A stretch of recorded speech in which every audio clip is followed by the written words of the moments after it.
What happened in Moscow in October of 1993 was, in this case, a civil war. Neither party was ready to make a compromise.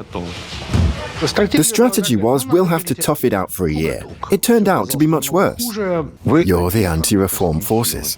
It was the issue of constitutionality that would go on to become the main ill-fated division point.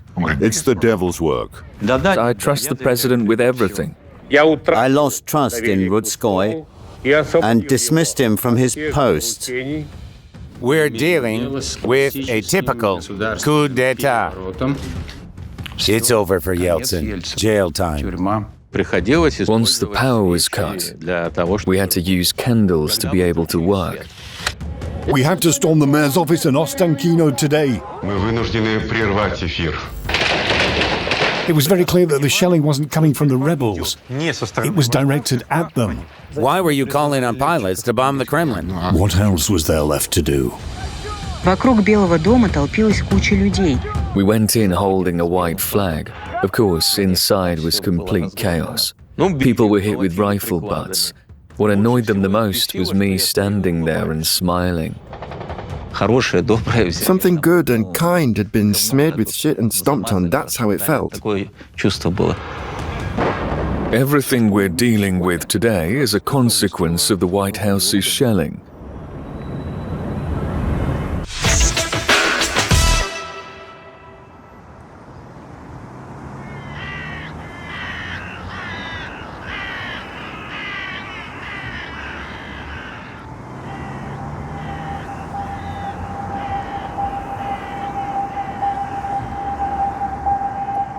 Hello, friends.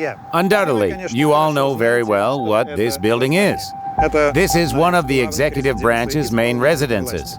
It is maybe the third most important one, following the Kremlin and the president's residence at Staraya Square. Here, all major economic decisions are made, which affects all of us. However, the executive branch moved into the residency under rather tragic circumstances, having literally kicked the legislative authority, namely the Federal Assembly, out of the building. It was built for the Assembly back in 1981. At first, it housed the National Control Committee, then the Supreme Soviet of the Russian SFSR, which Boris Yeltsin was the head of prior to becoming the Russian president.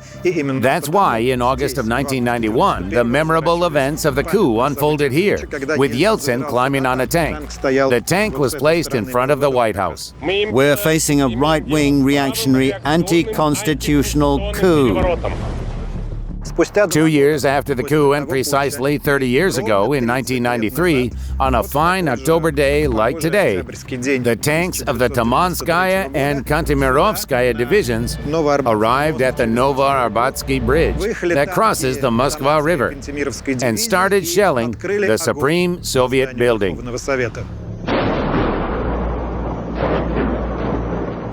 It was a result of a several-month-long standoff between President Boris Yeltsin and the Supreme Soviet, which only recently had comprised Yeltsin's primary support base. Those events went down in history as the shelling of the White House, or as some people involved in the events put it, a small civil war that took place here, in downtown Moscow, on October 3 and 4, 1993.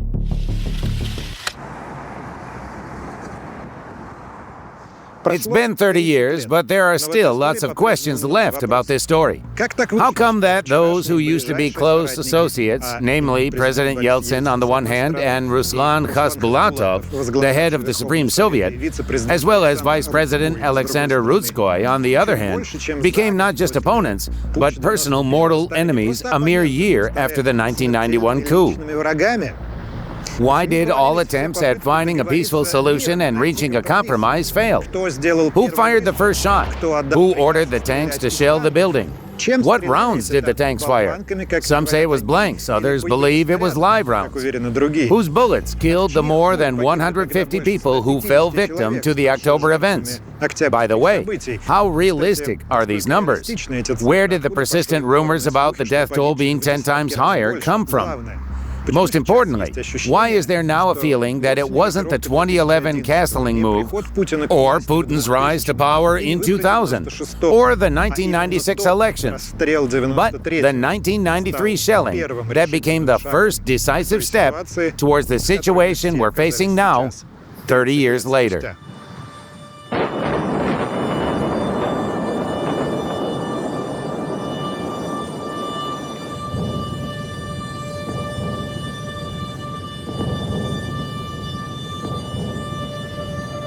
The wing I was in was cut off from the central building. We didn't touch the curtains because if you did, a round would be fired immediately and the curtain would be perforated with bullets. 12 people were lying on the floor of my office. I told everyone to get down because the building was being shelled. You are not protecting Rutskoy, Khasbulatov, the People's Deputies or the Supreme Soviet. You're protecting your own honor and dignity. With all of this happening, my head was about to burst. I thought I should probably take a shower. I hadn't slept all night. It was a blur. I got up from my desk and went to the lounge room. I started undressing when I heard a loud bang. I opened the door. It was very dark. Where my desk had just been a minute ago, now there was nothing. Smithereens. The shell hit right there.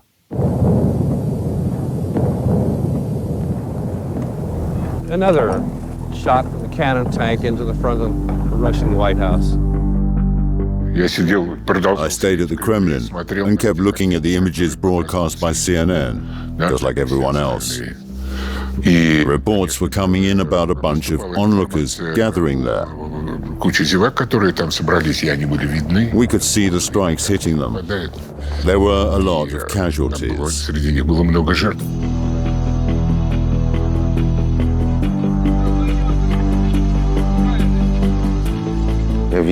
I saw crowds of people under the bridge along the river. I was driving past them. I saw them with my own eyes. It was astonishing. They were literally standing on top of the bridge and shelling the White House. Today, Boris Nikolaevich Yeltsin must use everything he has at his disposal to suppress the force used by fascist, extremist, and criminal groups gathered under the auspices of the White House. You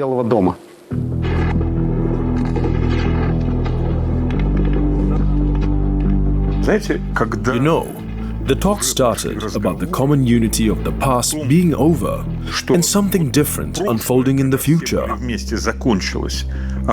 We were supposed to keep protecting the embodiment of democracy, President Yeltsin, since the Supreme Soviet wasn't all that homogeneous. This talk started around 22nd August 1991.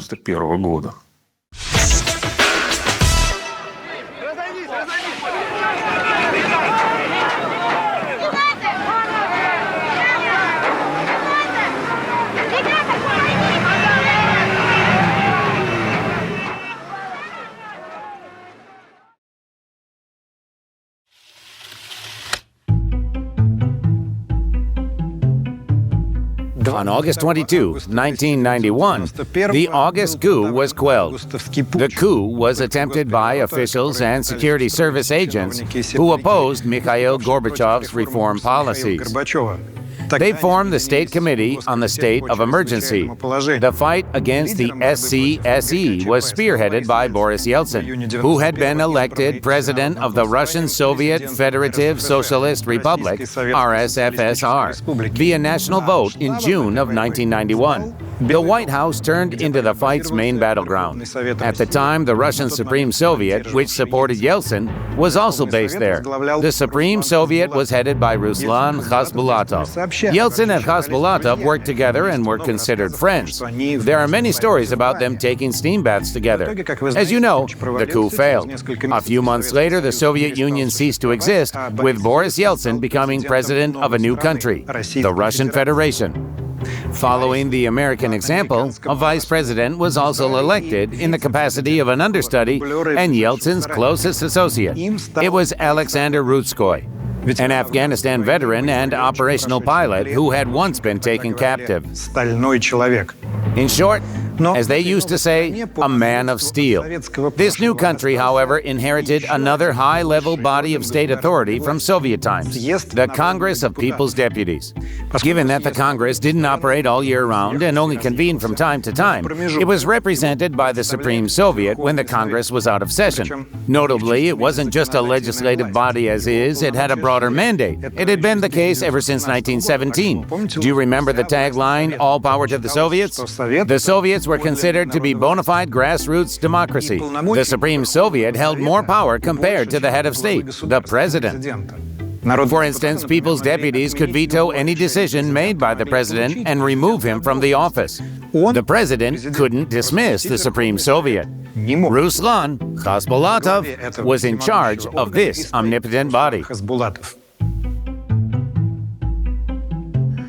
It really painted a contradictory picture. You had a president who held respective power, and you also had a system of Soviet power that was rather intricate. It was a chimera that we were left with in 1991. Something had to be done about it. The deputies themselves submitted an amendment to the Constitution as a reason to fight the Union Center.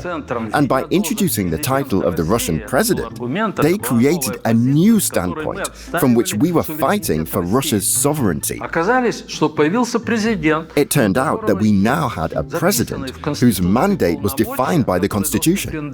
It was supposed to be. But then, it might sound harsh, the president had to elbow his way through to take his place and clear the path, which a part of the deputy court wasn't happy about. Was the confrontation inevitable? Sure. Because Yeltsin was a source of new power. Soviet power met head-on with this new power. That entailed a separation of powers. So it was a straight-up fight for power. Of course. Of course. There existed two philosophies regarding the reformation of Russia. The second factor was personal and had to do with the rivalry between Boris Yeltsin on the one hand and Khasbulatov and Rutskoy on the other. What part did Rutskoy play in all of this? He had a party called Communists for Democracy, something like that. There really were communists who lobbied for democracy in Yeltsin, etc. It was thought to be a safer side. Yeltsin wanted to use Rutskoy as a way to garner voter support among military men. A handsome man with a mustache, hero of the Soviet Union, pilot, etc. It was a safe bet. Yet back then, Yeltsin's entourage already completely rejected and had a negative attitude towards Rutskoy.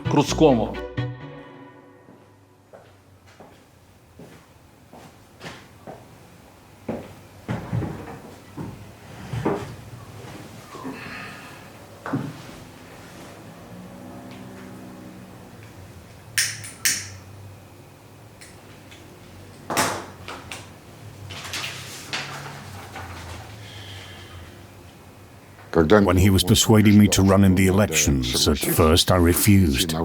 He said, "Take time to think." I told him, "Boris Nikolaevich, I've never worked in politics. I've just finished the General Staff Academy." If you are making this proposal, tell me what am I going to be doing? Because in the Constitution, it's described in a single line, fulfilling presidential orders. That's it for the authority and the rights of a vice president. Nothing else is mentioned. I came to him and he said, Alexander Vladimirovich, you will deal with the military-industrial complex. Was it up my alley? It was. You'll deal with implementing armed forces reforms. Up my alley.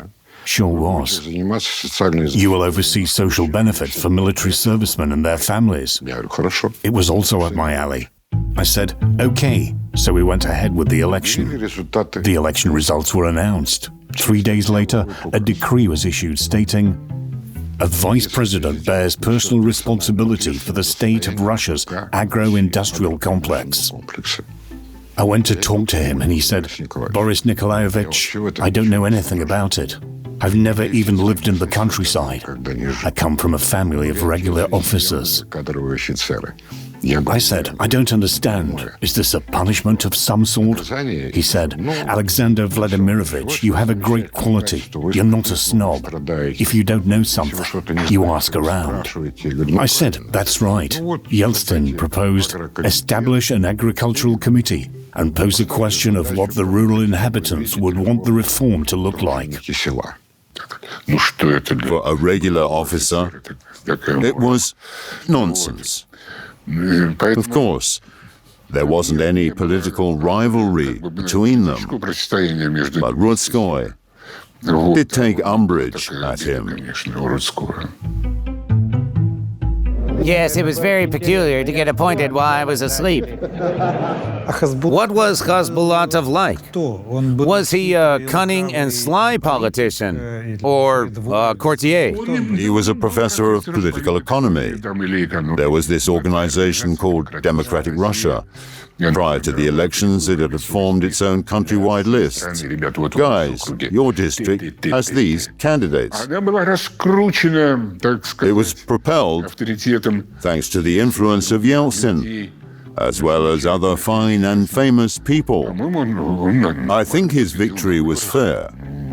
He came across as very impressive. So there wasn't any sense of foreboding? Not a tinge.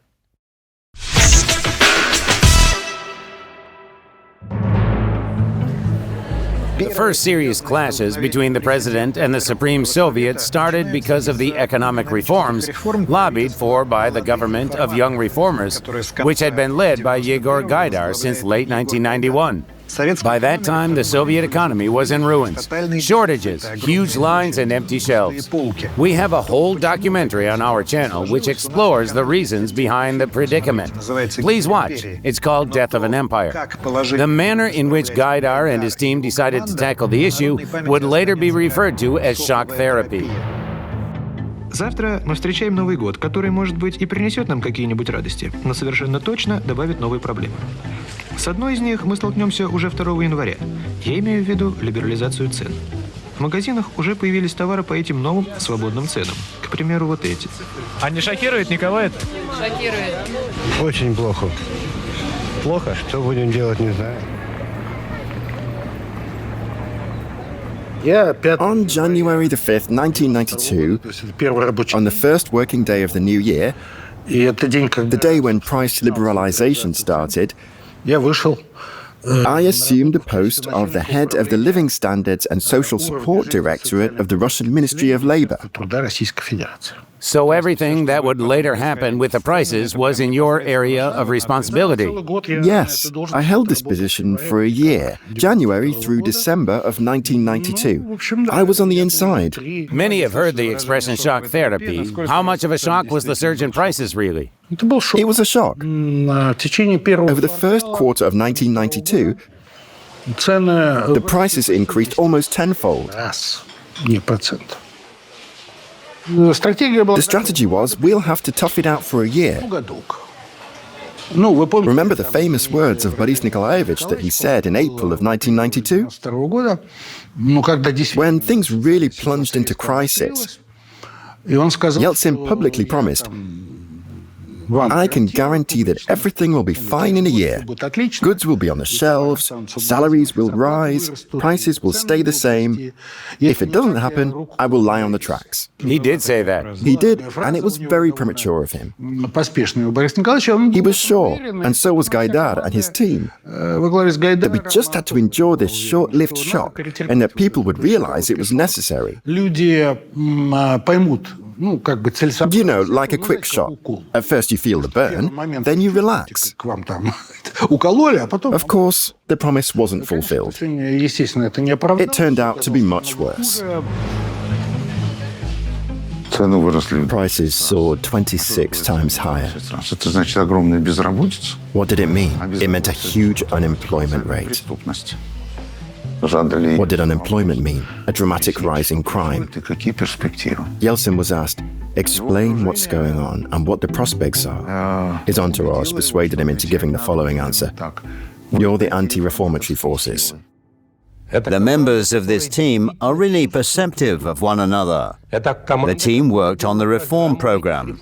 Even then, they had already grown fond of each other. And now they have to implement the program. I believe Gaidar. I've never been one to do things behind anyone's back, I said. Boris Nikolaevich, Gaidar is the head of Pravda's economic section. That's the level, right? Are you really going to trust this kind of person with the whole country's economy? And what's more, with its reformation? What's going on? He said, Alexander Vladimirovich, you're conservative. You don't trust the younger generation. I told him, I respect the younger generation, but such issues would be solved by specialists who not only have the relevant education, but also hands-on experience. By the way, it illustrated the difference between two economic theories that were created in Soviet times. There were seasoned Soviet academicians and social climbers who also were in favor of reforms. They weren't old-fashioned and didn't claim everything was fine. Everyone understood reforms were necessary. But there were also young guns like Gaidar, Andrei Nechayev, Shokhin, Avian. These cohorts, essentially formed by the government, insisted on a radical and quick approach. Academic society looked down upon them. Who are these guys? The boys in pink pants. Some armchair theorists, as opposed to us. In many respects, it was a personal conflict, maybe even a generational one. They did win the elections. As for the boys in pink pants, what did they think they were doing right? What experience did they have? What was their plan?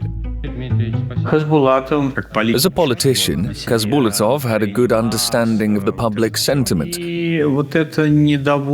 Many were disgruntled by the shock therapy, and this discontent was a source of social endorsement for Khasbulatov as a politician. At the same time, voucher privatization was taking place. Why was it rejected by so many? It wasn't rejected immediately. You see, when it was happening in 1992, if we talk about privatization, it was very quick. It became a scare tactic, more so at the behest of various political powers that were using it. A property-owning class was formed, which later Boris Nemtsov called oligarchs, if you remember. 7 bankers and so on. It was in the late 90s. But it wasn't what mattered most to the people. They would only see it on TV or read in newspapers about their carve-ups and such. The people saw the way they were living. That was the problem. That new class of property owners would often emerge in a criminal way, because many were above the law, and the law was riddled with a number of loopholes. That's why you could do anything you wanted within those grey areas, as you weren't formally breaking the law. There wasn't a law that would dictate what was good and what wasn't. Had that led to the betterment of people's lives or further development, no one would have cared about the way it happened. But let's circle back to the social aspect. You see, in 1992, people's income decreased by 40%, which was very severe, as if we were in wartime. Frankly speaking, it was an unprecedented indicator for peacetime.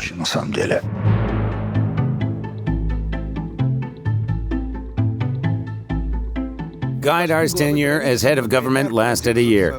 By late 1992, Yeltsin grew tired of covering for the unpopular prime minister and felt like the nation's discontent was rubbing off on him and his presidency. At the 7th session of the Congress of People's Deputies, Gaidar was dismissed. Distinguished People's Deputies, I submit to you the candidacy of Viktor Stepanovich Chernomyrdin for the post of head of the Russian government. Do you have any questions? Gaidar was succeeded by Chernomyrdin, who seemed to be the Supreme Soviet's go-to guy. Why did it fail to diffuse the tension? Well, first of all, Chernomyrdin wasn't really the deputy's go-to person. Chernomyrdin was a man of action. He had good relations with both the government and the administration, the top. On the other hand, he was close to them because he was an economic person. It was his strength. Gaidar left primarily because Khasbulatov told him it's a deal. The last agreement was concluded between two people, Khasbulatov and Gaidar. What was the agreement? A referendum, a constitutional agreement, and an adoption of a new constitution. It was the issue of the Constitution that would go on to become the main ill-fated division point. Two versions were drafted. One was by the Supreme Soviet, which described the future Russia as a semi-presidential republic, where the parliament and the president would have approximately the same amount of power. The Congress insisted that one can fire individual ministers if it be by 2 votes and even after a clarification by the president.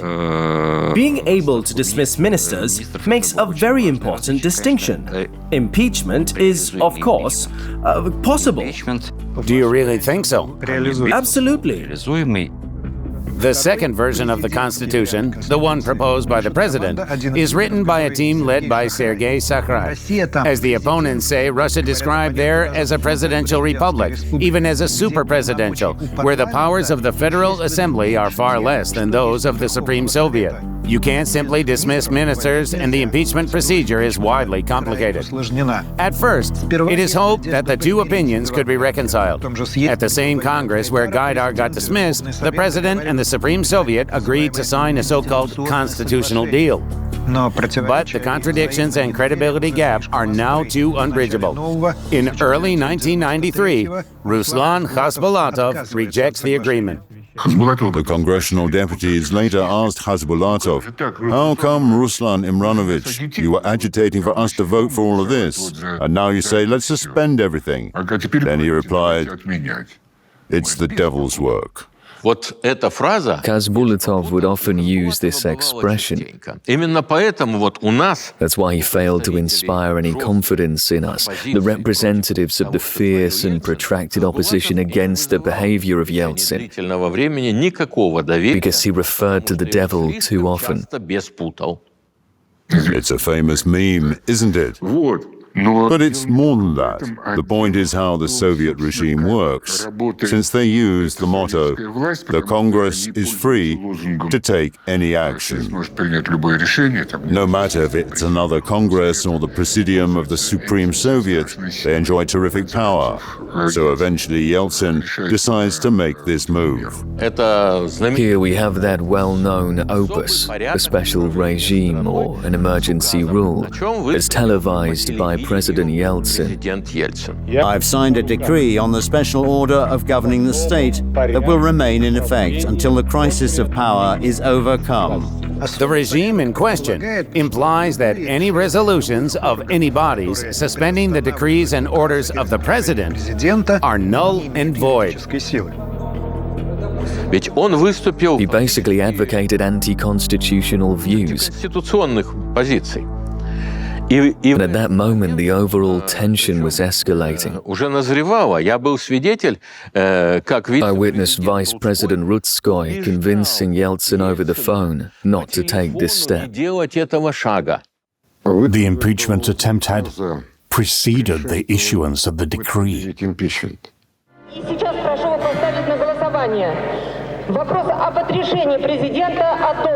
Back then, you didn't support impeachment at first, did you? Who? You, in the spring. Well, I didn't vote. As I'm vice president, I wasn't authorized to do. We were in favor of reforms. Yet we opposed the collapse of the long-established foundations of life and ideology. The deputies attending the Congress were quite diverse. Most were genuine advocates of change, and many hoped to find a consensus with Yeltsin, that he would try to take notice of it. But the scale was trembling so badly that I, for example, found it astonishing when reading Korsakov's memoirs, which is also a hallmark of the era, I think, that he, the head of the president's security service, said that they had placed tanks with poisonous substances in the meeting hall, so that if we gained enough votes for impeachment, these toxic gases would be used against us to prevent us from voting. He mentioned soporific gas, not a poisonous one, though. Even using sleeping gas against MPs sounds far-fetched after all, because no one was sure we would lack the votes. Unfortunately, we did lack them. Some sort of regulations were being adopted regarding the operation of the authorities. However, finally people agreed to hold a referendum in April. Indeed, the 4-4 against 4-1. It went down in history under that very name. 4-4 against 4. I trust the president. Pretty simple and straightforward. I raised the issue on the April the 25th referendum so that the people of Russia would say, if they are for my presence, let it be so. I will work with even greater energy then. If the answer is against, I will resign. The referendum, remembered by many exactly by the motto 4-4 against 4, the result of guerrilla marketing, as they would describe it nowadays, consisted of 4 questions. Do you have confidence in the President of the Russian Federation, Boris Yeltsin? Do you support the economic and social policy that has been conducted since 1992 by the President and the government of the Russian Federation? Should there be early elections for the President of the Russian Federation? Should there be early elections for the People's Deputies of the Russian Federation? The presidential team assumed that the core argument they had was popular support, the support of the president. And it was the only way to impact the Supreme Soviet directly, since the Supreme Soviet also won the people's trust. Each member of the team was to be elected. And here we see all the chips on the table. Да. Да. Да. Нет. Да. Да. Да. Нет. Да. Да. Да. Нет. Да. Using a propaganda mechanism, the Yeltsin team tried to make people believe that the referendum offered some kind of solution to reveal the actual view of the public. But since we were already aware that this is what people really think, that is, the referendum was mostly falsified, so the Deputy Corps refused to stick to it. The Constitutional Court of Russia here subtly added that since the second 2 questions are related to the Constitution, and since the first 2 are subject to a simple majority of votes, then the other 2 questions should have been voted on by a majority of all the country's residents, rather than by those who voted. It should have happened, not according to a 50% plus 1 vote rule, which deliberately puts the other two questions in conditions that are actually impossible to implement at the constitutional level. 80% of those who showed up were supposed to vote, but 30% and 40% voted instead. And so Yeltsin's team accomplished something moral, gained a victory, but nothing came out of it. No organizational actions. Yeltsin took a landslide victory in all of the questions, but he lacked the votes for re-election. Stop squabbling here and get down to business.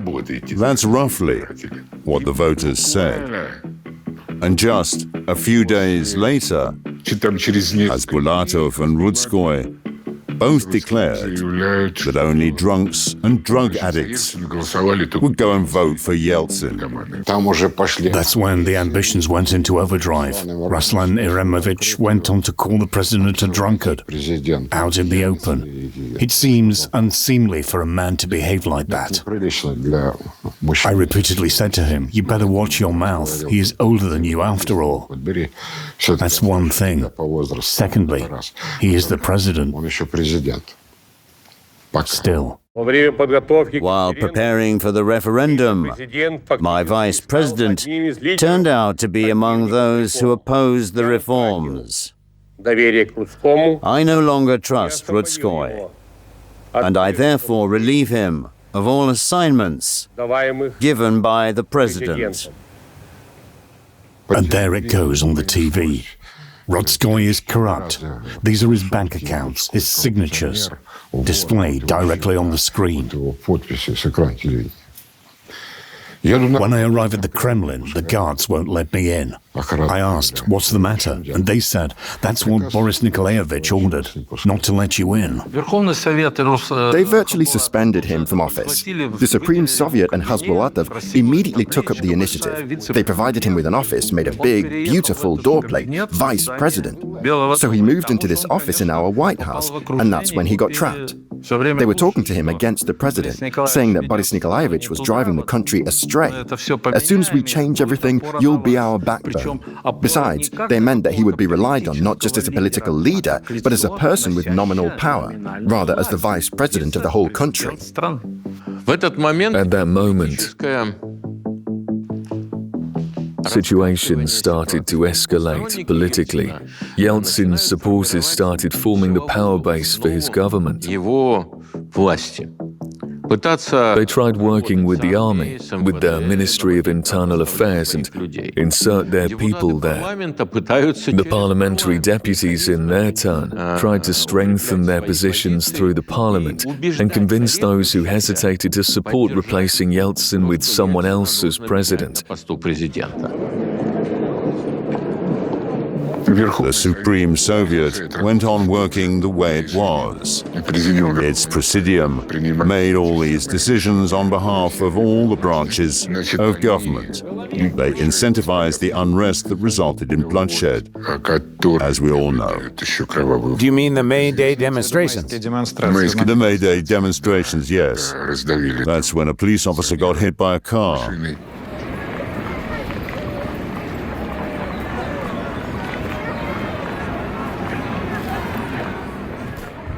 On the 1st of May, a demonstration took place in Moscow. Soon it was nicknamed Rehearsal for the events in October. The rally was organized by the CPRF and some nationalist organizations like Viktor and Pilov's Labor Russia. He was quite well known at the time.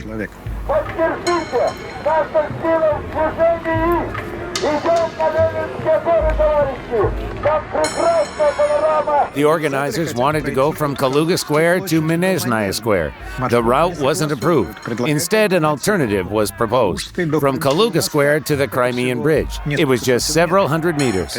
However, the protesters turned that down. As a result, the column tore through the cordon and started moving along Lenin Avenue. Police tried to block their way with a truck. It all led to clashes.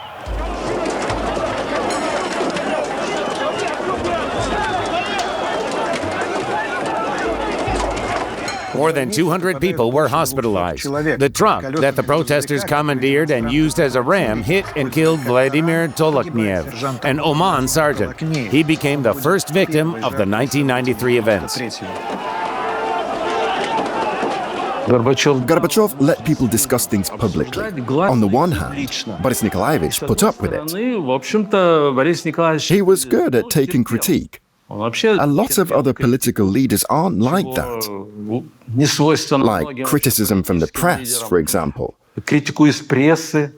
But radicalization, when they say, this column will go along these streets, and then they try to break the cordon and change the route. Law enforcement wasn't ready for that. But containing, accompanying, and letting people vent led to casualties. On the one hand, it caused more rage from the police when their people got hurt. Some of them had to sacrifice their day off. This allowed the radicalization of the other side that thought they were getting somewhere with all of that. Seeing how they cracked down on ordinary people who were merely celebrating Labor Day, we all mobilized for Victory Day. The 9th of May demonstration filled all Tverskaya Street from the Belaruski railway station up to the Kremlin.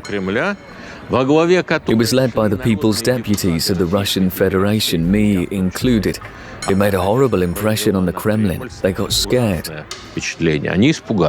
They got scared, and all summer they were preparing for a coup d'etat. In August, Konstantin Lubenshenko came to see Yeltsin. I'll remind you that he had been a Soviet deputy. He was from the Interregional Deputy Group, a well-known person. He was the head of the Parliamentary Center when it was located on Trubnaya Street. To the Parliamentary Center? To the Parliamentary Center on Trubnaya Street. So yeah, there was nothing left to do. He had to outrun them, and he did. And on the 21st of September, he issued Decree number 1400, where it said that the Supreme Soviet's power was terminated. By presidential decree, which has already been signed, from today on, the legislative, executive, administrative, and control functions of the Congress of People's Deputies and the Supreme Soviet of the Russian Federation are terminated. Boris Nikolaevich, looking into the television cameras, said, I signed a decree on the special course of action in the country during the political crisis. Everyone shuddered. Meetings of the Congress will no longer be convened. Literally less than an hour later, 20 minutes after Yeltsin's address, Khasbulatov gave his address on TV. Dear journalists, ladies and gentlemen, we are definitely dealing with a classic coup d'etat. At 10 p.m. on the same day, an emergency meeting of the Presidium of the Supreme Soviet took place. They adopted a decree on the immediate termination of Yeltsin's power as the President of the Russian Federation. So, the Supreme Soviet, a few hours after the decree was published, didn't consider him the president. Roughly at the same time, the Constitutional Court held a hearing. It decided that the presidential decree had violated the Constitution of the Russian Federation. Hence, it was a ground for Yeltsin's removal from office as the President of the Russian Federation. Not so long ago, in 2023, Vladimir Putin renominated Valery Zorkin, the chairman of the Constitutional Court, for another term. Maybe you know about it. Zorkin is one of the most senior of the highest class of functionaries in Russia. He's 80 years old and he's been running the Constitutional Court for 20 years now. But Zorkin took this position for the first time even earlier, in 1992. And he, a rising star of the Russian judiciary from Konstantinovka, a village in the Primorsky region, played a dramatic role in the 1993 events. The whole country was watching him because it aired on TV. Zorkin was desperately trying to evade trouble by reconciling the Supreme Soviet and the president, and trying not to become an enemy of either. But it was obvious then, and lest you forget, those political circumstances can't be compared to current ones. Evading trouble wasn't Zorkin's main goal.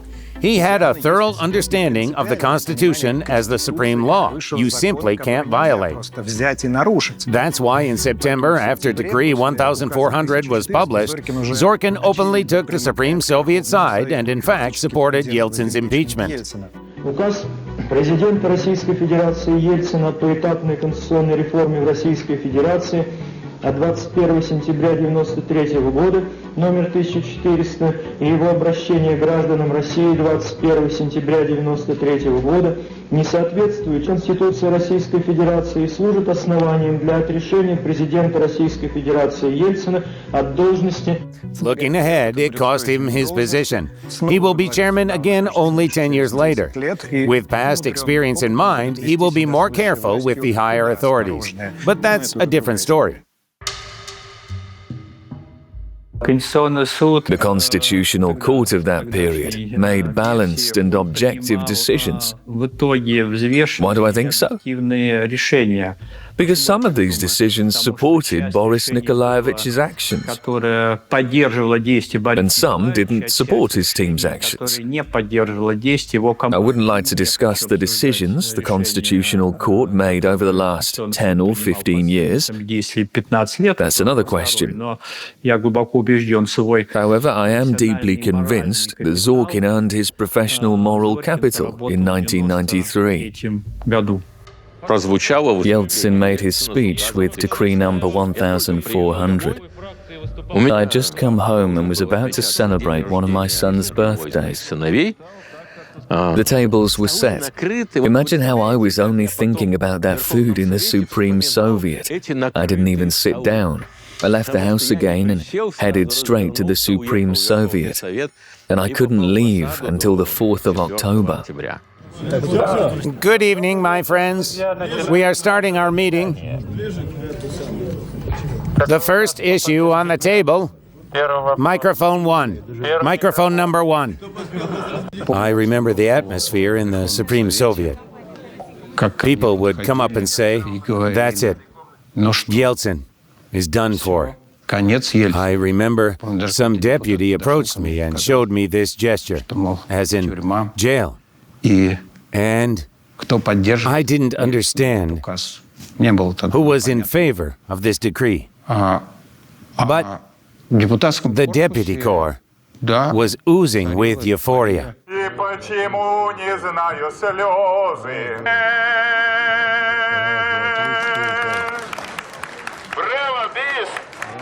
I see an optimistic future because I am sure that no tricks or violent measures can suppress us. The 10th Congress of People's Deputies started functioning. The impeachment procedure was held there. The point was to let the deputies vote. And Khasbulatov said, "It's obvious that everyone has voted for it. No one voted against." And then a young deputy, former journalist Sergei Nosovets, came to the microphone. And he said, "Are you crazy? Yeltsin has been and will be our president. I voted against." People started screaming. Then his friend came to the microphone. He was a journalist from Dagestan. He said, "I vote against too." I was afraid for them. And also, I thought that at that moment, when the Supreme Soviet was winning and the political system was about to change, everyone had to be aware there was a political minority. So I also came up to the microphone and said that I was against impeachment. 3 people out of the deputy corps voted against. What was the situation in which some deputies left the Supreme Soviet and some said they were bribed by Yeltsin's side? Before the impeachment vote, the president issued a decree on benefits for deputies who would leave the House of Soviets. So those who would leave were offered any position of their choice. They were offered a large sum of money and to keep all their benefits and property in Moscow too. I don't remember the details, but it was definitely fantastic. Besides, I know people who... Let's say there was a person who worked as a driver before becoming a deputy. He left in compliance with Yeltsin's law, and he requested the position of Vice Minister of Labor. I think that's what it was. And he was appointed as such.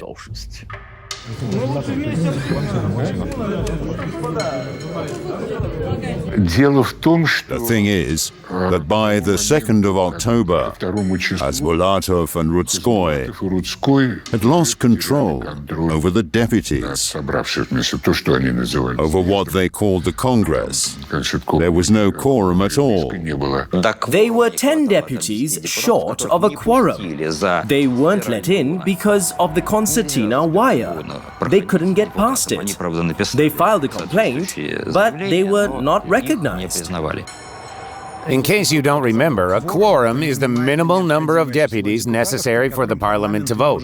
If there are fewer of them, all the decisions are automatically unlawful. The dispute around it went on for years. The president's side said there were too few deputies and the decisions they had made were not legitimate. And the Supreme Soviet replied, "You didn't let the deputies get to their workplace yourself." At that moment, after Decree 1400, the White House was cordoned off and surrounded by internal troops. This is what became the National Guard of Russia later.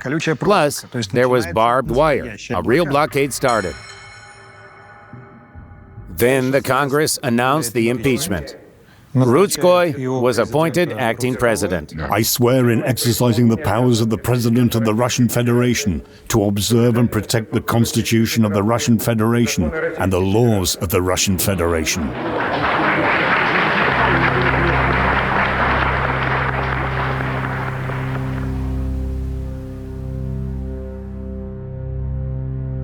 You became acting president. How did you feel about it? I went to my office at once and wrote, I gave a speech at a dais and said, please support me and hold presidential and deputy elections at the same time. As acting president, I didn't participate in either.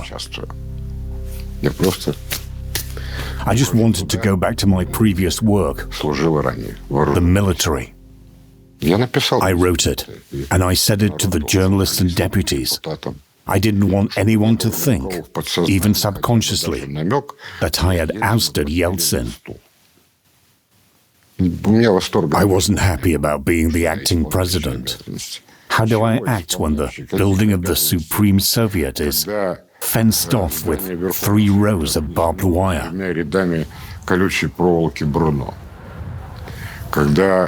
When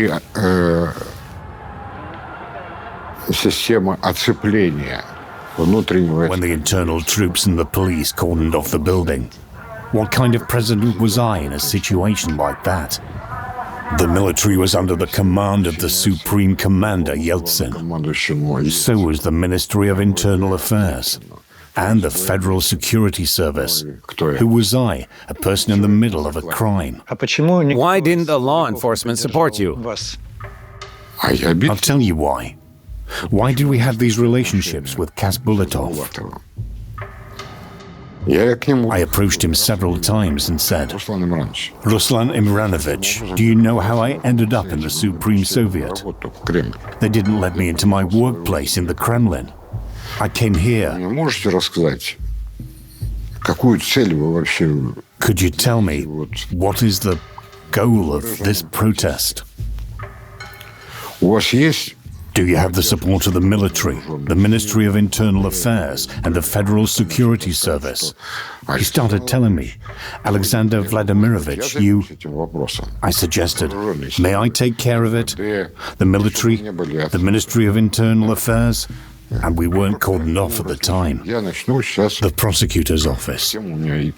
I'll just talk to the people I'm on good terms with. He replied, please don't meddle with this process. I have made all the arrangements with the military, the Ministry of Internal Affairs, the Federal Security Service, and the prosecutor's office. That's why. Please don't mess up with what I have done.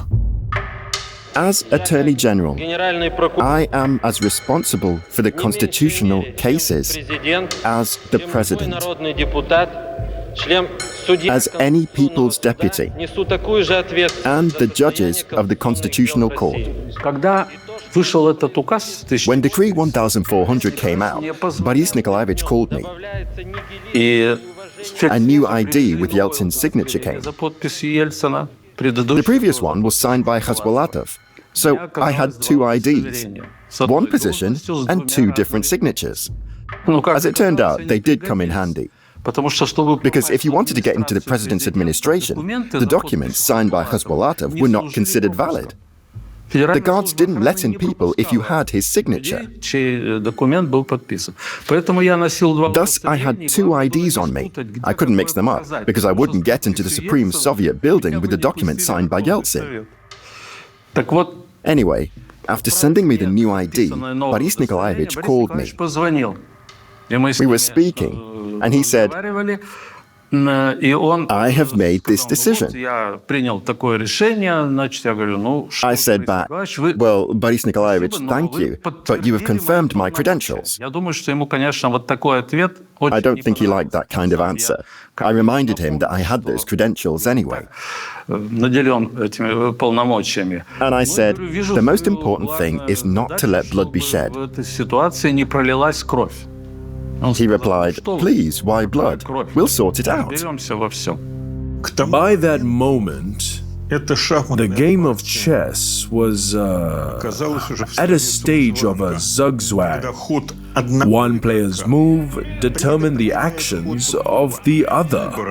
There was not much choice.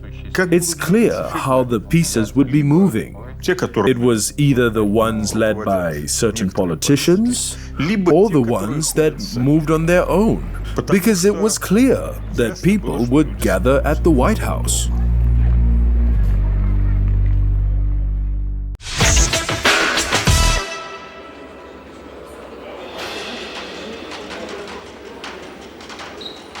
When the president signed that decree, the Supreme Soviet had known about it for some time. They had prepared dried foodstuffs and stuff. Everything was prepared. So they were ready for an armed confrontation. They were prepared for that decree. Not exactly for an armed confrontation, but for barricades and stuff. Only several days of cordon later, Rutskoy proposed to shut off the water and sewer. That was a tragicomical story.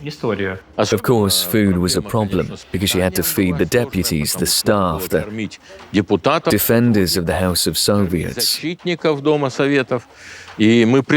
thankful to those who provided us with food.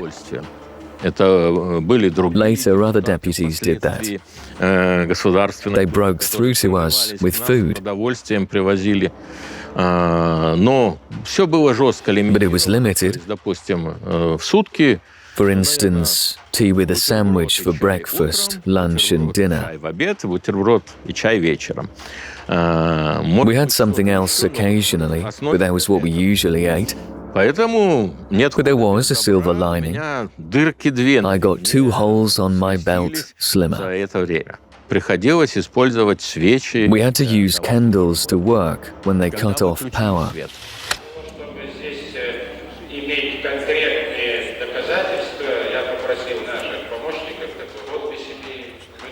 What do you think about all these measures, like shutting off the sewer and power in the White House? These dirty tricks. I see them as unnecessary. I don't know. I'm against that. In fact, they were childish. They didn't really think it through. And the idea that if it hadn't been for those measures, there would have been more Yeltsin supporters inside, I'm 100% positive. The thing is that the Congress and the Supreme Soviet, when they were surrounded in the White House, they cocooned themselves. The more they irritated each other, the more they were distracted from what was going on. But we should mention that the atmosphere wasn't much better on the other side, in the Kremlin. In the Kremlin, yeah. I'll remind you, there was a meeting. I was present.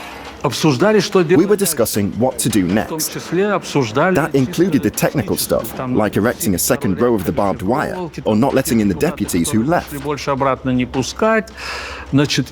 Grachev said, "No, I can't go on like this anymore."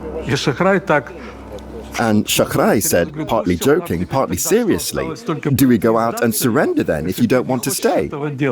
Neither side was ready for a compromise.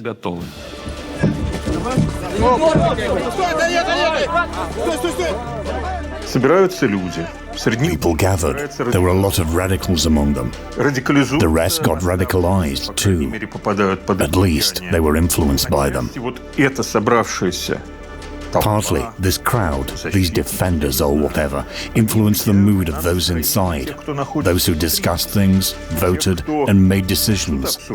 They also got radicalized. What kind of people gathered to defend the White House? You walked around it, you talked to them. Who were they? I get why you're asking this question. I should say what Barkashov was doing there. Right? Barkashov emerged out of the blue. Barkashov was some pro-fascist party's leader. They had chevrons on their uniform. Yeah. They looked peculiar. Yes, very peculiar. Then I realized why Barkashov had appeared. According to him, we were fascists and anti-Semites. And all that good stuff up there in the Supreme Soviet. So do you think it was a deliberate provocation? Obviously. Неужели вам хочется терять свою жизнь, защищая воров, жуликов и проституток всех разных мастей? Какую-то еврейскую музыку для того, чтобы не дать слушать речь русского генерала? Я предупреждаю! What can you say about General Makashov? If he were younger, he'd be the spitting image of Che Guevara. Yes, if he were much younger. But he's a cool guy. When he cursed, he didn't sound threatening. But he cursed big time when he was inspiring people. Makashov. How do I put it? He's a complicated person. That's because his emotion outruns his consciousness. It's hard to have a dialogue and deal with someone like this.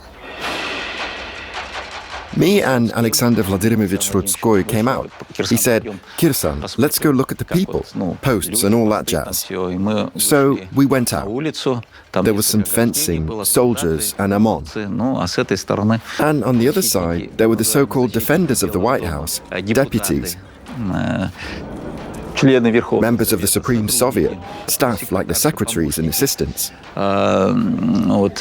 Then drivers, nurses. They stayed because real mayhem was happening. And many people stayed there overnight out of solidarity with the White House defenders. They brought food. Здравствуйте, добрый день.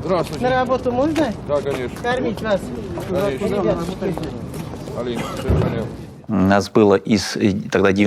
Out of 93 regions of the Russian Federation at the time, 82 had gathered.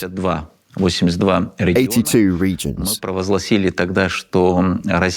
stated that Russia, the Russian Federation, wasn't confined to the Garden Ring or the Moscow Ring Road. That Russia spread from Kaliningrad to the Far East. That's why the regions' voices had to be heard. We proposed to terminate both the presidential decree and Supreme Soviet's decree. We announced presidential and Supreme Soviet elections in the Russian Federation in December, to go back, so to say. Patriarch of Moscow and all Rus Alexei II supported us, and we hope to get back to square one. Under the auspices of the Patriarch, we agreed that we had to hold parliamentary and presidential elections. I told that to Boris Nikolaevich, and he said, "We can't abandon the country." I replied, "Boris Nikolaevich, I'm not a fool. We need to make agreements. We can hold the parliamentary elections first, and then the presidential, and so on." Anyway, we agreed and signed the agreement at 4 a.m. on lifting the blockade of the Supreme Soviet, on getting back to work, and so on and so forth. But Yeltsin and Khasbulatov were against this and decided to remove us. I went to Danilov Monastery, but unfortunately, the positions turned out to be different. Rutskoy saw himself as the president. Khasbulatov saw himself as the rightful chairman of the Supreme Soviet. They didn't want to make agreements, did they? They wanted to make agreements to have freed up this political space. So they wanted to determine the conditions. Yes. Same with Yeltsin, right? None of them wanted to give up because making concessions is considered shameful for us. Do you get it? There is this radical mentality of being willing to win at all costs. Unfortunately, we aren't good at compromising. And the negotiations held by the Supreme Soviet. We were present there at one time with Sergei Stepashin. We came there to speak with the so-called ministers appointed by the Supreme Soviet. They deemed themselves ministers within the White House, but no one recognized them.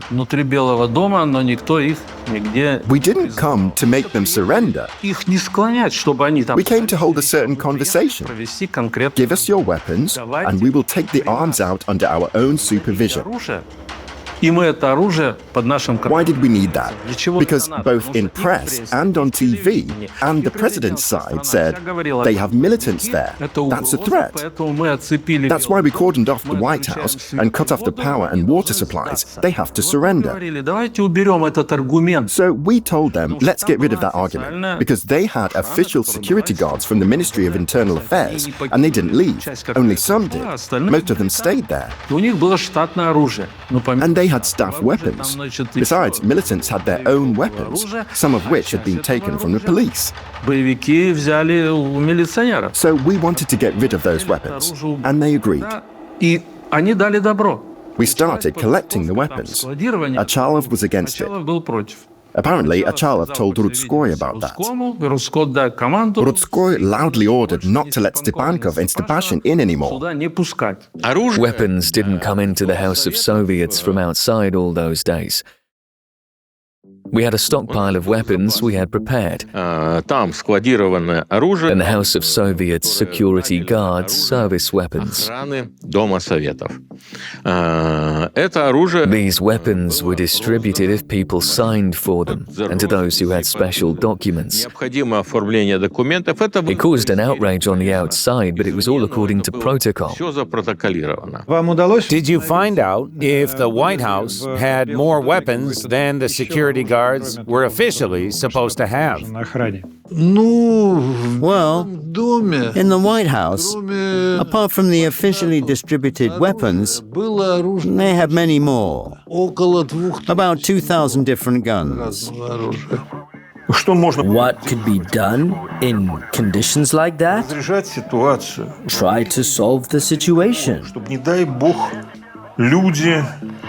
Start negotiations so people wouldn't become a weapon in this political fight. But unfortunately, there was no authority that would say, stop, let's sit down and negotiate.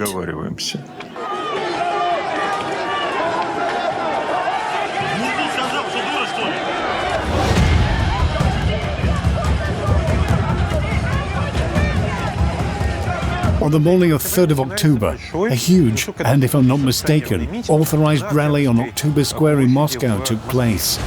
A lot of people came, tens of thousands.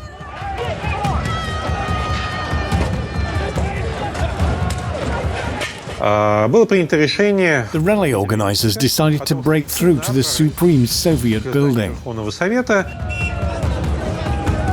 On the morning of 3rd October, several rallies took place in different places. Mobile squads of the police and internal troops came there to disperse these people. They were tired and returned to their posts to have lunch, to take a break, etc. Suddenly, for no apparent reason, the people who gathered on October Square didn't go towards Lenin Square. They went towards the Crimean Bridge. But that was the thing. All the reserves were located in a different part of the city, or at their postings. There was a cordon of shielded soldiers on the Crimean Bridge, but it wasn't like there were enough. No reserves at hand. As a result, they broke through the barrier on the Crimean Bridge easily.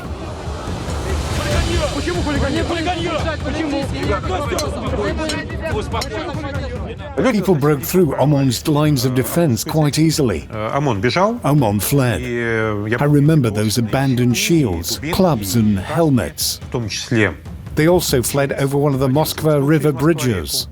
Cordons were lined up on Smolenskaya Square, but either the water cannons didn't work or something else. One breakthrough and the troops were in disarray. The rebels took over cars. That procession met very few obstacles, so people managed to get to the Supreme Soviet building. Наш народ не допустит узурпации власти, и вы победили!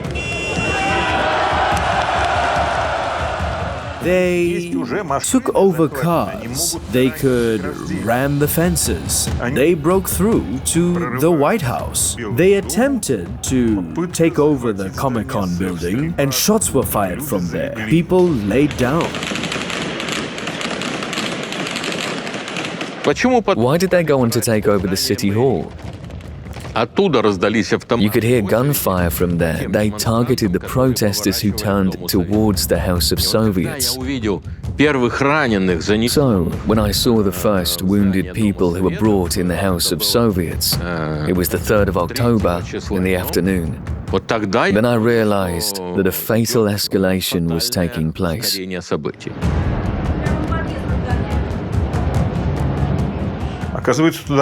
Turned out you could come in because the building wasn't guarded. What happened? In that chaos, near the building of the American Embassy on the street, there were two unarmed companies of the Sofrino Brigade of Internal Troops. Shots were fired. People got injured. In order to protect his fighters, Colonel Vasiliev, the commander of the Sofrino Brigade, they were surrounded by the crowd. He said on air,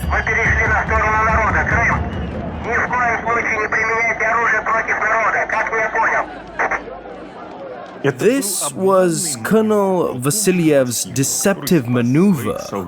He saved his soldiers. He managed to do that.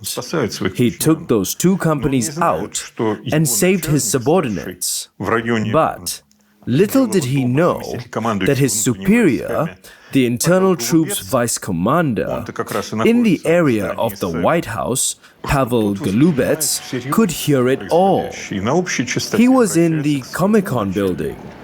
He was taking everything seriously and spoke to his superior on the common frequency. The Sofrino Brigade took White House's side.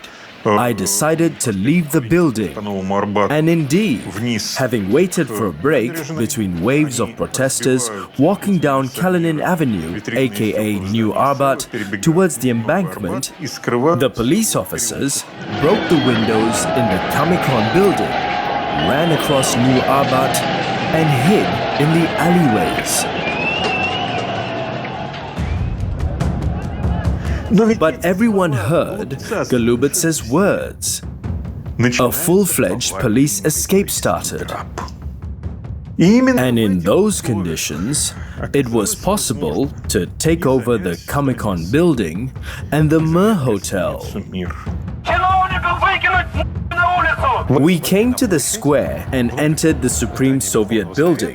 Rutskoy was speaking from the balcony. People held a bulletproof vest in front of him. Khasbulatov was next to him. Rutskoy made his speech about the need to go towards Ostankino. Young combat-capable men, line up on the left side. Start forming squads. Today we need to storm City Hall and Ostankino. I said we needed to go to Ostankino and give a speech on mass media, as the law suggested. Deputies have a right to do that. Здравствуйте. Первый канал Останкино предлагает вам обзор событий дня. К сожалению, в России он не принес желанного мира. Правительство России и правительство Москвы обратились сегодня к Руслану Хасбулатову и Александру Рудскову с требованием до 4 октября организовать вывод из здания Дома Советов из прилегающей к ему территории находящихся там лиц. Who did the television support in 1993? I should say, at that moment, I was sure that Yeltsin was leading the new Russia in the right direction, that he was leading it towards moral purification from Bolshevism, and that he'd give Russia its power, including religious power, back.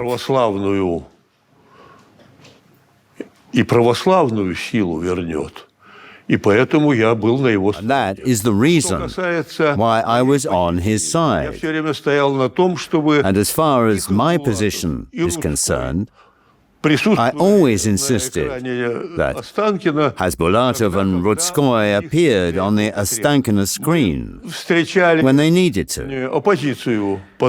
We saw opposition to that opinion. There was even a situation in which Yeltsin himself was demanding not to show Khasbulatov. Находящиеся неудел по указу президента России бывшие народные депутаты сегодня, тем не менее, провели день в Белом доме. Rutskoy expressed an idea to form a group that would drive towards Ostankino, to get to the broadcasting company and demand to be shown on TV. What was the mood like on the square? People were celebrating and enjoying their lives. There was a feeling that the situation had changed in a positive way and that the insurgents had all chances for success.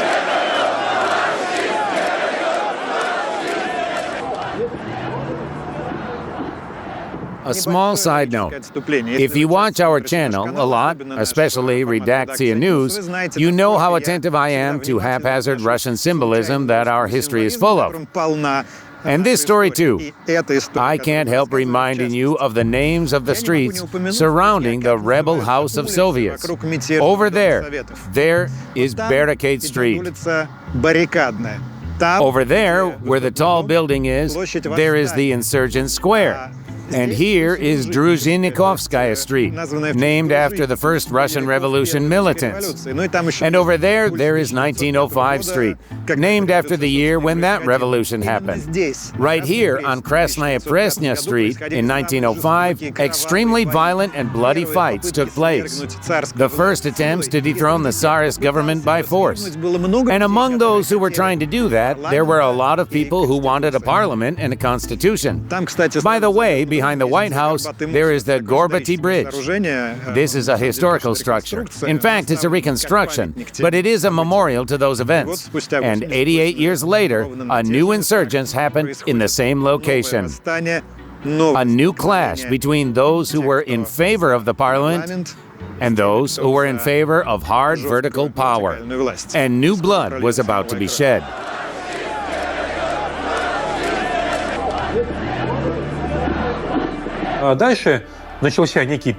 Then a pause began. There were general political speeches. And then that group that was to head towards Ostankino on trucks started forming.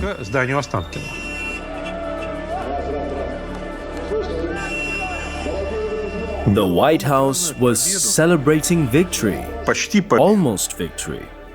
They sent columns to Ostankino.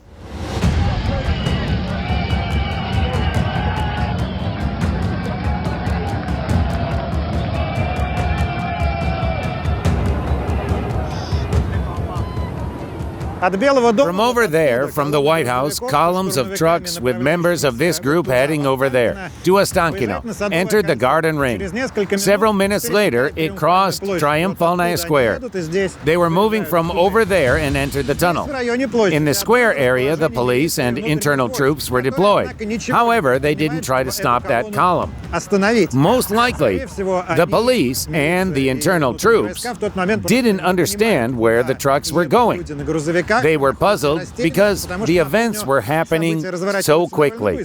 There are vehicles heading somewhere, but where exactly? The goal now is to shield the facilities that the insurgents will be taking next. What are these targets? And here comes an officer with the call sign 110 in the crowd. He listens to something, he makes a note of it, and walks away. Of course, he can't just pull out a walkie-talkie and say, so it's like this and like that. He reports that the action is taking place in Ostankino. As soon as the command of the internal troops realized what was happening, they immediately ordered the Vityaz Special Forces to get aboard the APCs and rush to Ostankino. And then, as remembered by witnesses, an absolutely fantastic scene takes place at some point when two armed escorts, which are the trucks and the APCs with special forces, drive parallel to each other. Since the city is in chaos and it is not quite clear where power now resides, neither the special forces nor the people driving in the trucks seem to understand who is driving next to them. So everyone just starts waving their hands in a friendly manner. Like, come on, the water's fine. Although it's difficult to say what the water's fine means in a civil war that has already broken out. Later on, the special forces in an APC overtake the truck and managed to arrive at Ostankino a few minutes earlier. And it won't take long for the special forces, who had just exchanged smiles and friendly greetings with the people in the trucks, to receive an order to shoot them to kill, and they will execute this order flawlessly. Here we are at Ostankino. Let's get the lay of the land. Here comes Academic Korolov Street, along which the special forces arrive first, followed by trucks with Makashov's troops. First, Makashov drives up to this huge building. Nowadays, it is multicolored. Back then, it was rather plain. Everyone knows that this is where all the television studios are located. This is the famous Academic Korolov Street 12, the so-called Broadcast Television Complex 1, or ASK-1. Makashov approaches entrance 17, one of the main entrances that faces Academic Korolov Street, and tries to negotiate. Makashov approached entrance 17 and insisted that I let him inside and let him take the floor and broadcast to all of Russia. They did not realize that all of the broadcasting here actually takes place in ASK3. At some point, a man, maybe it was even a savvy employee of the TV center, tells Makashov that they are actually facing the wrong side of the street because, in fact, all the info is usually broadcast not from this huge building, but from ASK-3, built specifically for the 1980 Olympics. This is where Vremya, Time, and all the other news programs that aired on Channel 1, which both then and now symbolize state-sponsored propaganda, are broadcast from. Makashov and all those with him make a U-turn, cross the street, and attempt to enter the ASK-3 building in order to get on the air. At this exact moment, Ostankino's broadcast ends all of a sudden.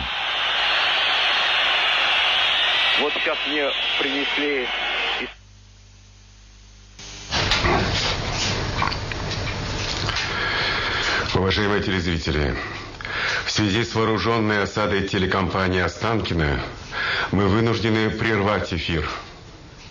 How exactly those arriving are going to go on air, even if they enter the building and occupy the studio, none of them has any idea. Hardly any of them are familiar with the complex television switching system, but we cannot rule anything out, of course. That sounds quite interesting, and 30 years later, the former chairman of Ostankino, Vyacheslav Bragin, would claim that there was no broadcast shutdown, even though dozens and even hundreds of pieces of evidence suggest otherwise. If there are any speculations about the issue somewhere, I can't speak to that. Was there any pause in the broadcast or not? Well, I can't say that for sure at the moment. I guess there were some technical interruptions when the battle was going on out there. There could even have been some breaks, but they were quick and of a technical nature. The subsequent events are unfolding lightning fast. People who had arrived obviously got tired of waiting and decided to enter the ASK-3 building by force. At first, they drive up one of their trucks and ram the large storefront windows with it. Then one of those standing next to Makashov pulls out a grenade launcher, most likely the one they had seized from the City Hall building, and shoots into the ASK. Some say that Nikolai Sitnikov, a Special Forces private, was killed as a result of this shot. In the criminal case, they made every effort to claim that there was no shot from a grenade launcher, as if there was no shot at all. There was even a question addressed to the investigator about Sitnikov's cause of death. Was it the grenade launcher that killed him? The investigator said, "We see no shot here. Otherwise, the projectile would have ripped the hell out of him." Oh, we see, other investigators wrote. So there was no grenade launcher. That's right. Sitnikov died not because he was hit by a grenade. He was hit by a fragment of the grenade between his body armor and helmet. This is how substituted questions are investigated. And some criminal cases go in the right direction. There was a shot fired from this grenade launcher, but it all occurred outside, and we managed to find where the projectile went through. Where exactly? Into the ground. Along the sidewalk? Near the building, exactly. There was no such thing. This is proved beyond any doubt. On behalf of those who came with Makashov, no one shot there. No way. No one shot there. No way. Investigator Proshkin then changed his version. Yes, there did happen to be a shot from a grenade launcher, but the grenade did not hit the building, it hit the wall opposite the entrance instead. After firing a grenade launcher, the Vityaz troops, who have taken up positions in both buildings of the TV center, including this 12-story building, received the ordered fire. The entire Academic Korolov Street is clearly visible.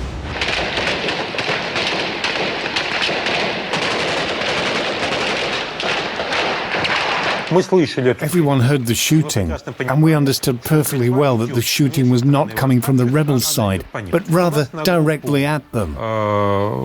We had one automatic rifle for the whole group, and one titanium shield. But I don't think it was made of titanium. It was probably just an upgraded shield to be able to withstand small arms fire. When the sounds of passing vehicles came closer, some men in our group ran away, but not far. They later came back confused. It was obvious that they were also afraid. I saw the whole picture of the massacre, the fallen people, and all this space was strewn with the bodies of the wounded and the killed, the scattered and the crawling, everyone who had been affected by this tragic situation. Then the crowd was dispersed, and the troops were already being hunted in the park. So when the APCs drive and shoot, and the tracks go lower and lower, it becomes clear that barely anyone hiding in the dark among the trees may survive.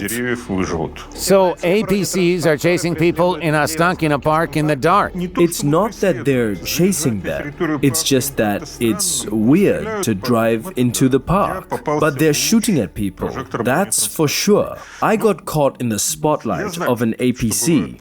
Well, everybody knows here what comes next. So I quickly dove out of the beam into a ditch full of water, and the burst fell on an innocent kvass kiosk. I decided that I would not go in this direction again, that my work was done for today.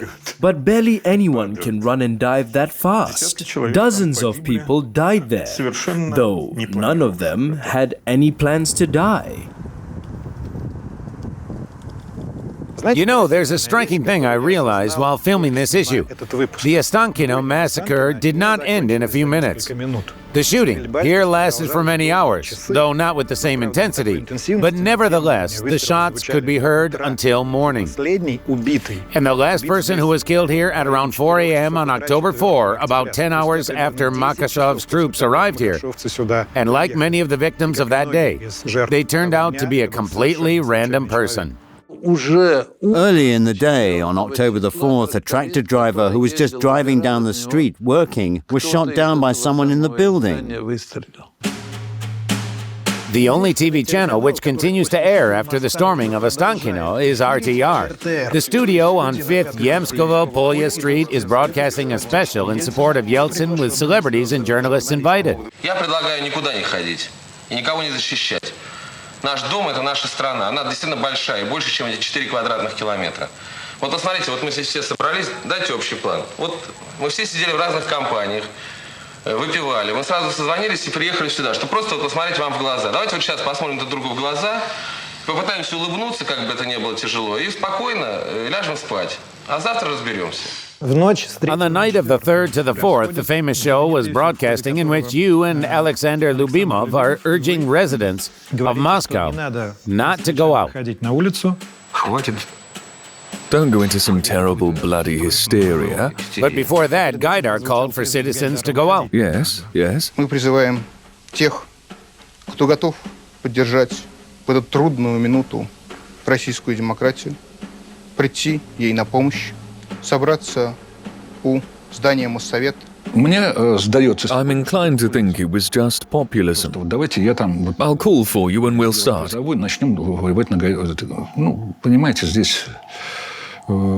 know, in this sort of situation, when there were already shots fired, it doesn't... It's strange to call for people when there is shooting on the streets. For me, it's just populism.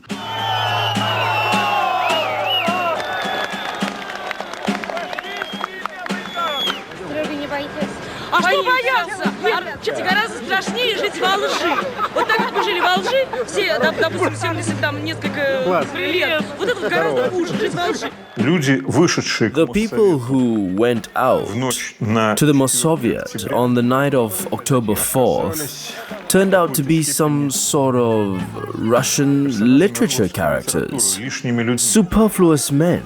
The gendarmerie had already done everything with its fire. Those people were there just to cover the gendarmerie's work. They were quite sincere. They really were willing to defend democracy. The problem was that democracy had found other defenders by that time. It's understandable when you addressed the people in the State Committee on the State of Emergency, SCSE, in 1991. But when you've been in power for 2 years already, and after that time you were not able to come to an agreement or to persuade the people that your politics are right using security forces, the government is calling for the people once again now. It doesn't seem like the right thing to me. I'd like to share my personal memories. In October 1993, I'm 19 years old, I'm working on Pushkin Square in one of the first music FM radio stations. It's called Radio Maximum. It was situated in the Moskovsky Novosti newspaper building. That building was demolished. This is a new one. But it was right on that spot. Moskovsky Novosti was one of the founders of the radio station. As I remember, we were broadcasting the news every hour. It seems to me even twice an hour. Obviously, all news concerned what's happening in Moscow. As I remember, a curfew was imposed, so I came to work beforehand in order to work through the night. So at night, when I came to the window and looked out at the Izvestia newspaper building on Pushkin Square, I saw an absolutely enchanting picture. The lights were off. Considering that is the very center of the city, there's action here all the time. The square was absolutely dark and empty. There were no people there. Machine guns were firing somewhere here and there. That was obviously a terrible picture. But when you are only 19, when you're running on adrenaline, I do remember I was running on adrenaline, it's quite difficult to make you scared. I was absolutely fascinated by this picture.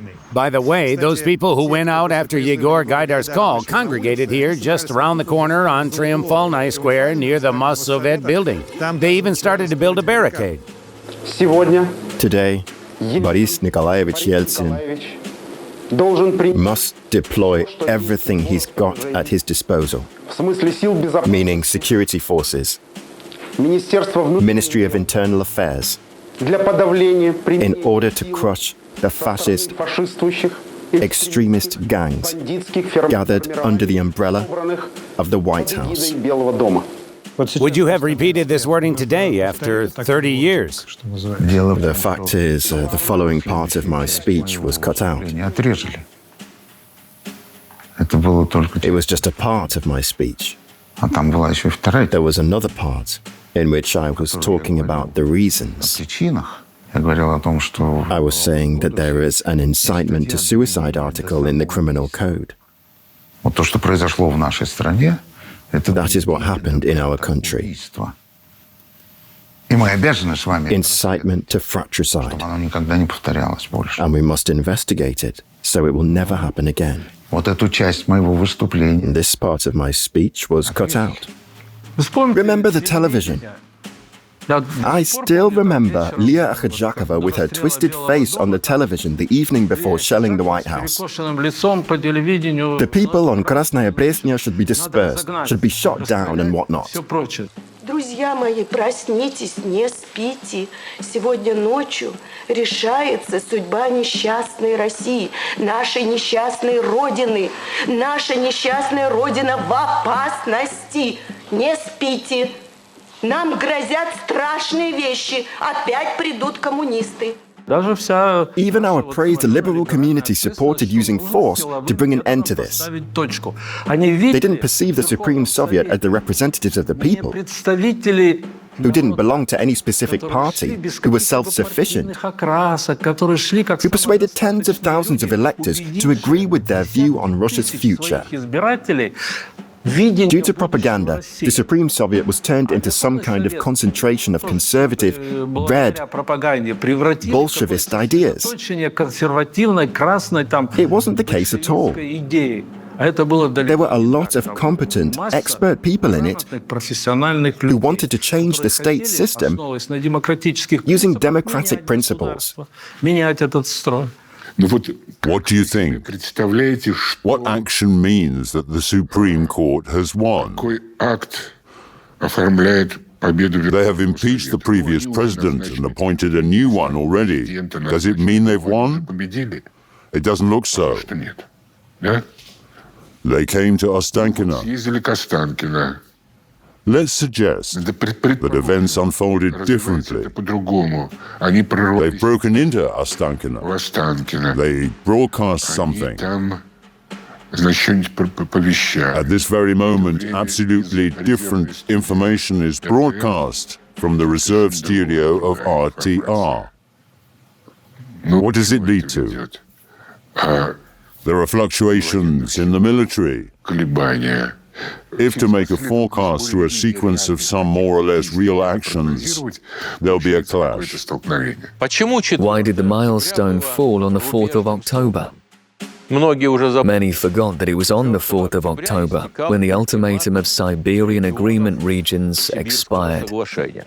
When the leaders of all the Siberian regions said that if the Congress of People's Deputies is not unblocked, if all bodies of power, the President, the Congress, the Supreme Soviet, don't proceed with their work before the 4th of October, we'll stop the Trans-Siberian Railway functioning. That is what must have happened on the 4th of October.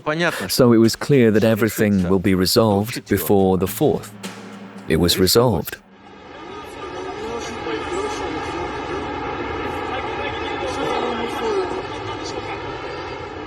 Early in the morning on October the 4th, the storming of Yeltsin's opponent's stronghold, the White House on Krasnoprasnenskaya embankment, began.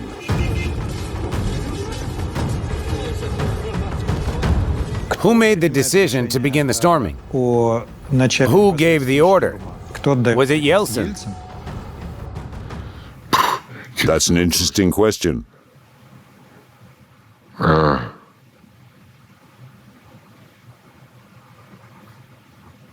I never really thought about it.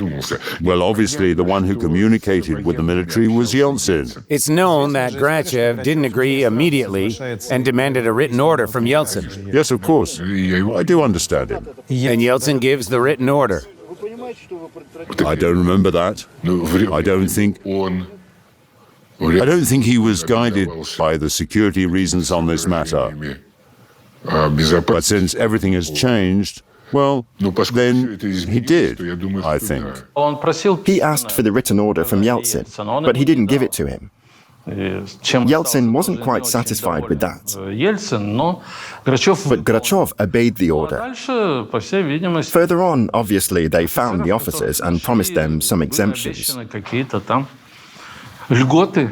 Everything was carried out by him and under his control. I mean Grachev. He was there. He stood near the tank which was shooting at the White House. He kept the situation under control.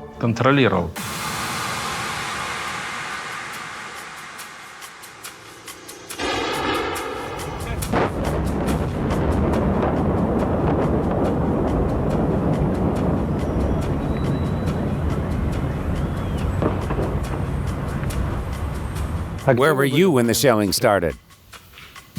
I was in my office. My head was buzzing, so I thought it'd be nice to have a shower. I didn't sleep all night. Not the best feeling. I got up from the desk and went to the restroom. And once I started to take my clothes off, boom! I opened the door. There was darkness. The place where I was sitting, where my desk was, there was nothing. Only smithereens left. A shell landed there. It had blown up. Imagine the interior of an office where a shell had blown up. That's it. Now it's clear how it's going to end. What was the necessity for this? There are many stories that these were blank shells. Or were they live shells? The ones you saw? The ones I saw seemed to be blanks. Honestly speaking, they went through the windows, obviously. They made some noise, something like that. I didn't see shells with explosives, but still there was a fire. Well, now they say these were blank shells and whatnot. But if those shells penetrated the walls, if everything inside was on fire, if people got killed and injured, they didn't shoot themselves, did they? Many argued that the tank shot at the White House with only blanks. болванками. But actually, it was determined that the tank shot live shells as well. So we can consider it as a fact the tank shot with live shells? Both with blanks and live shells.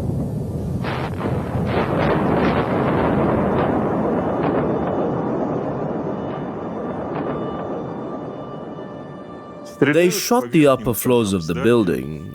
Yes, there are explosions, there is fire. There are no people at this time. People are at the stylobate of the building on the ground floors. Thank God this fire didn't lead to mass death. We have no evidence that someone died because of this, but certainly it had a strong psychological effect. I beg my war comrades, who can hear me, come to help immediately at the Supreme Soviet building. If pilots can hear me, get your fighting vehicles into the air.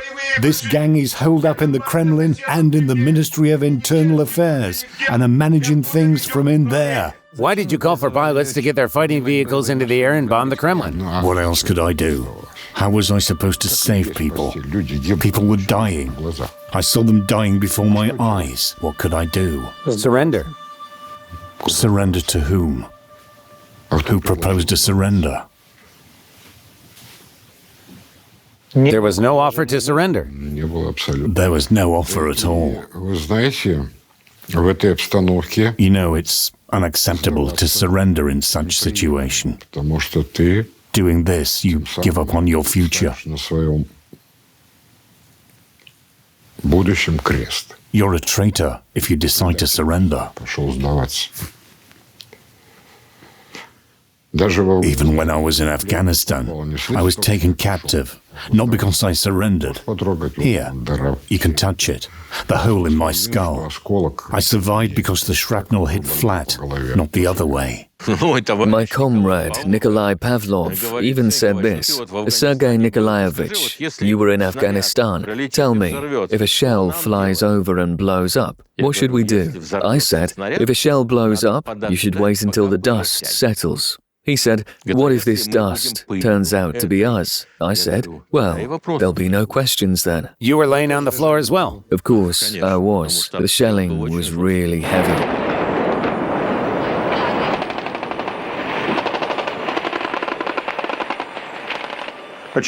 Obviously, there was no unified staff.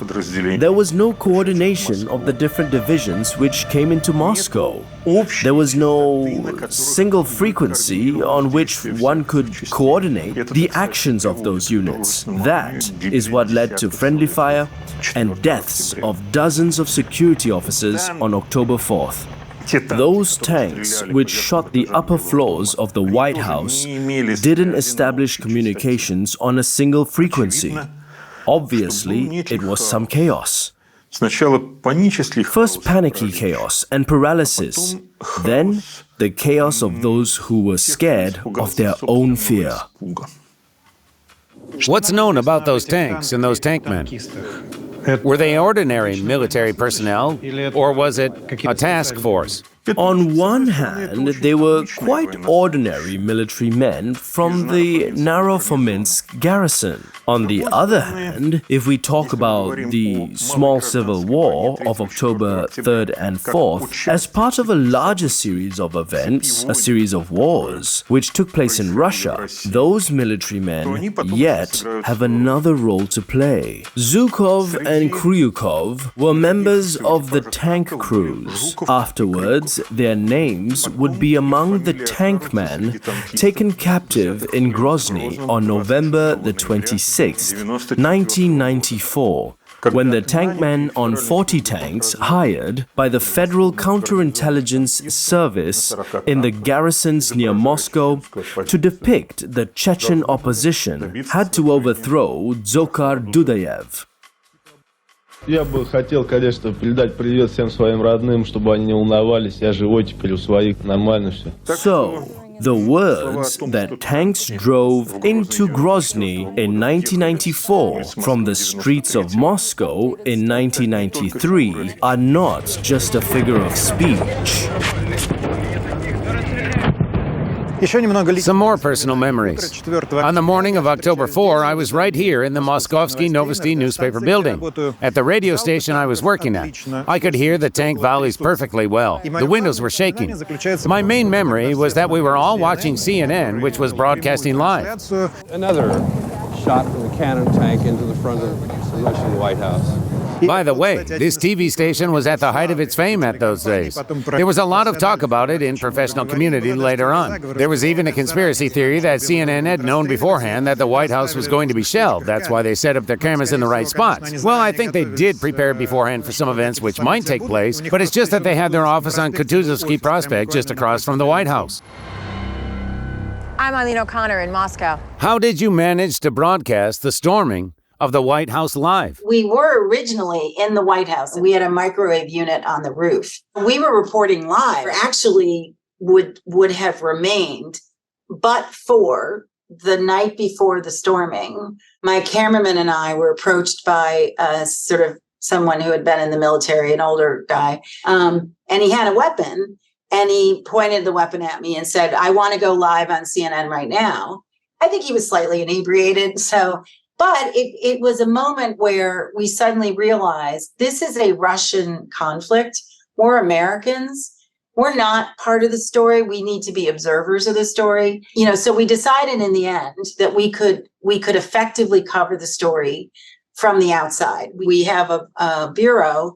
Our bureau is on Kutuzovsky Prospect. It overlooks the Russian White House. I think we had cameras in the Ukraine hotel, and we had cameras on the ground. And so all of them were connected to back to the bureau. I was watching the pictures CNN was broadcasting, just like the others.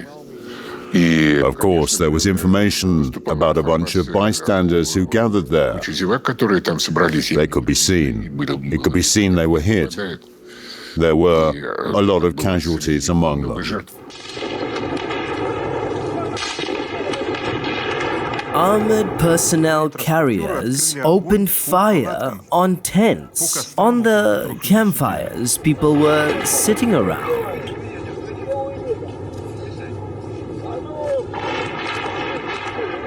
Large crowds of bystanders poured into the Moscow streets, and Moscow police couldn't prevent them from going near the White House. It was in these crowds where people caught stray bullets. But it wasn't hundreds of thousands of people. I mean, yes, there were, but it was unclear how many of them were supporting the administration and how many of them were even supporting the folks inside. I think they wanted to see what was happening. People were just curious. People always come just to watch. Actually, we saw it happen in Rostov on June 24th of the current year. It's Russia. They come to gaze at what's going on. It's a common occurrence when people go out just like that and watch.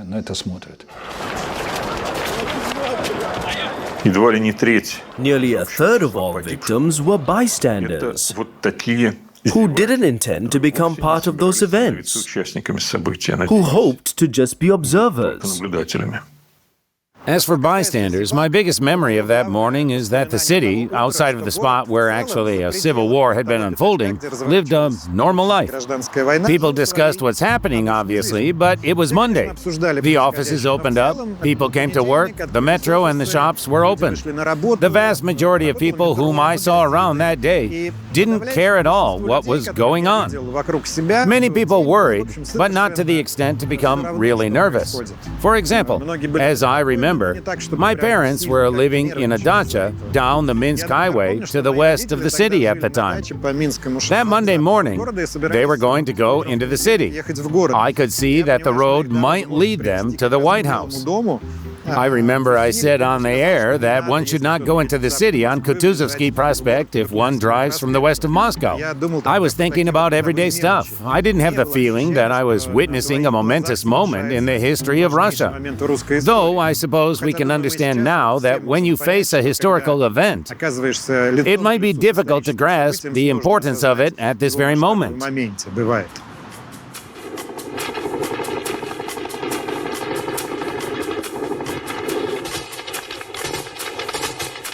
Неужели ты не понимаешь, что мы живые свидетели? Они нас живыми не оставят. Я тебя умоляю, Валера, но ты понимаешь, ты же верующий, на тебе же будет грех. In the morning, on October the 4th, I went to the Constitutional Court building on Ilyinka Street, and I met there Ruslan Sultanovich Aushev, just when the tanks started to shell the White House. We went to Zorkin's office. What should we do? There's shelling. We tried to get through to Boris Nikolaevich Yeltsin, but in vain. So we decided to stop the bloodshed at the center of Moscow. I suggested to them to go there as negotiators and stop this massacre at least for some time. They agreed. But how could we get there? There's shooting. We couldn't get through to the Ministry of Defense. And then I looked at the curtains. We were in the office of Valery Dmitrievich Zorkin, the chairman of the Constitutional Court, in an old Moscow building. There were curtains, metal bars, and white chintz curtains.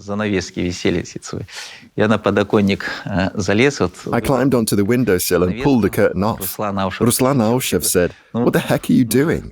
I said, "Well, we are truce envoys, aren't we? We need to hold a white flag." And so, holding this curtain from the office of the chairman of the Constitutional Court, we came down. I had a Lincoln down there, black 11-meter-long Lincoln. It was shot up afterwards. And so we got to the tanks, went round the tanks in the black Lincoln with this white flag on its hood. Once we got there with the white flag, the tanks stopped shelling. And so we passed several barriers and finally got there. You were coming from the embankment side, weren't you? Yeah, from the embankment side to the second entrance. We came up and started to shout to the upper floors, to Rutskoy, to the deputies, "Don't shoot, we are truce envoys." Aushev and I came in holding the white flag. Obviously, everything was shattered. People were wounded. We got into the office of Ruslan Khasbulatov. He was sitting apart, looking somewhat aloof. He was smoking a pipe. He was kind of unresponsive. Oleg Rumyantsev was sitting on the floor holding a telephone, a portable one. He was trying to get through to Yeltsin.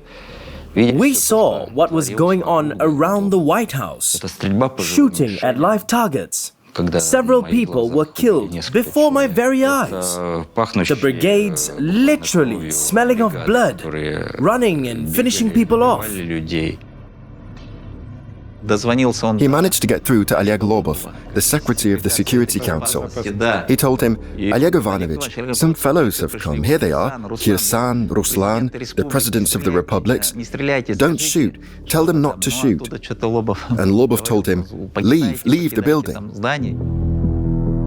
The defenders of the White House didn't shoot much. If you compare the firepower of both sides, there was an insignificant minority of people wounded or killed by the shots from the White House, if there were any at all. The gun barrels of all the weapons that were withdrawn from the White House were thoroughly examined. It was determined that no victim was murdered by a weapon from the White House. No one. The Dzerzhinsky division had a large territory where they conducted military exercises. Boris Nikolaevich came there. And one of the commanders, was it the division commander or someone else, told him that investigators and prosecutors demanded their guns in order to shoot them and check whether people were killed by those guns or by other weapons. And we were strictly forbidden to test fire the weapons of the forces who stormed the White House. When investigators requested the military personnel who cordoned the Supreme Soviet building, the internal troops of the Ministry for Internal Affairs turn over their weapons. They refused. They didn't turn over their weapons for examination. Not one sniper rifle was withdrawn. Not one.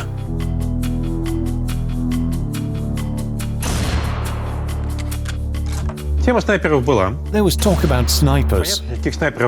Obviously, I couldn't see any snipers, but I closely examined the cases of the victims. The vast majority of them were, obviously, the defenders of the House of Soviets and people who just stood by the House of Soviets. But if you don't have a carbine, a machine gun or a rifle, you are no defender. You just stand there. What can you do against those who come up at you with a weapon? I was 13 when my father was killed. I turned 14 the day he was buried.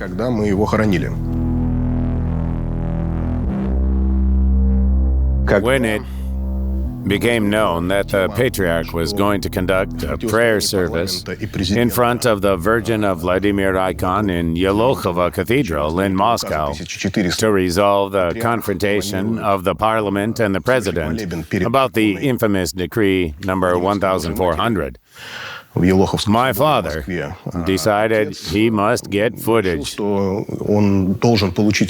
must film that event. So he found tickets, he found a camera, and set off. On October 3, he was in Moscow filming the prayer service. He was with a friend of his, Boris Nikolaevich Kurkin. They traveled together through the rioting city. The moment the sniper's bullet caught him, he was with Boris Kurkin.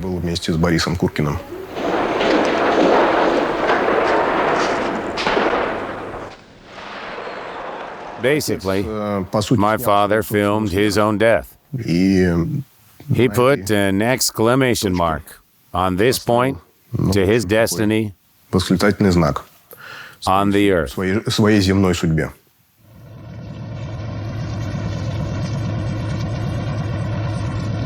There were employees who stayed. The canteen was still working, the food handlers, doctors, nurses. We gathered about 100 people who wanted to leave with us. I was extremely overwhelmed. I didn't expect it to be like this in the center of Moscow. I was also beaten up. I was constantly being hit by passers-by as we were making our way to the building. We were cutting through the crowd. And in the opposite direction as well, people were mixed up. Soldiers, OMON officers and militants. Once I got home to my classmate Saeed, he asked me, "Why are you covered in blood?" I took off my shirt and saw that I was covered in blood from head to toe. Who exactly beat you up? On the way there, someone would kick us. Someone would poke us with a rifle.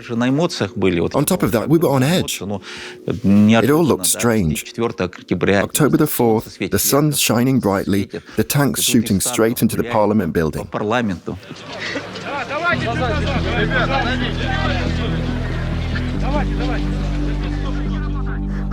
What else do we know? Well, Alpha Group went to the assault only after a sniper's bullet hit Gennady Sergeyev. He was shot at the moment.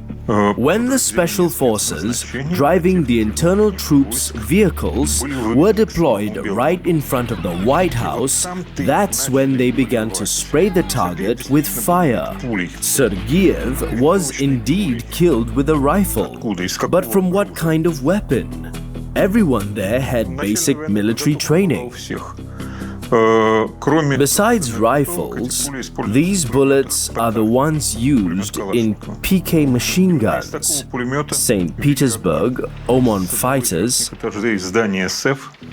were firing such a machine gun from one of the upper floors of the Comic-Con building.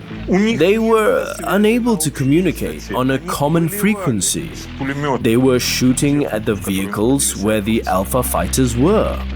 They had no clue how to stop it.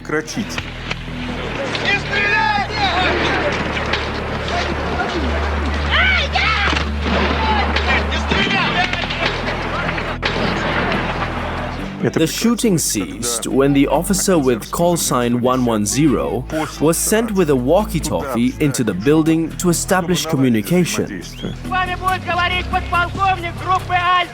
By that time, Sergeyev was already dead. So that's not where the assault began.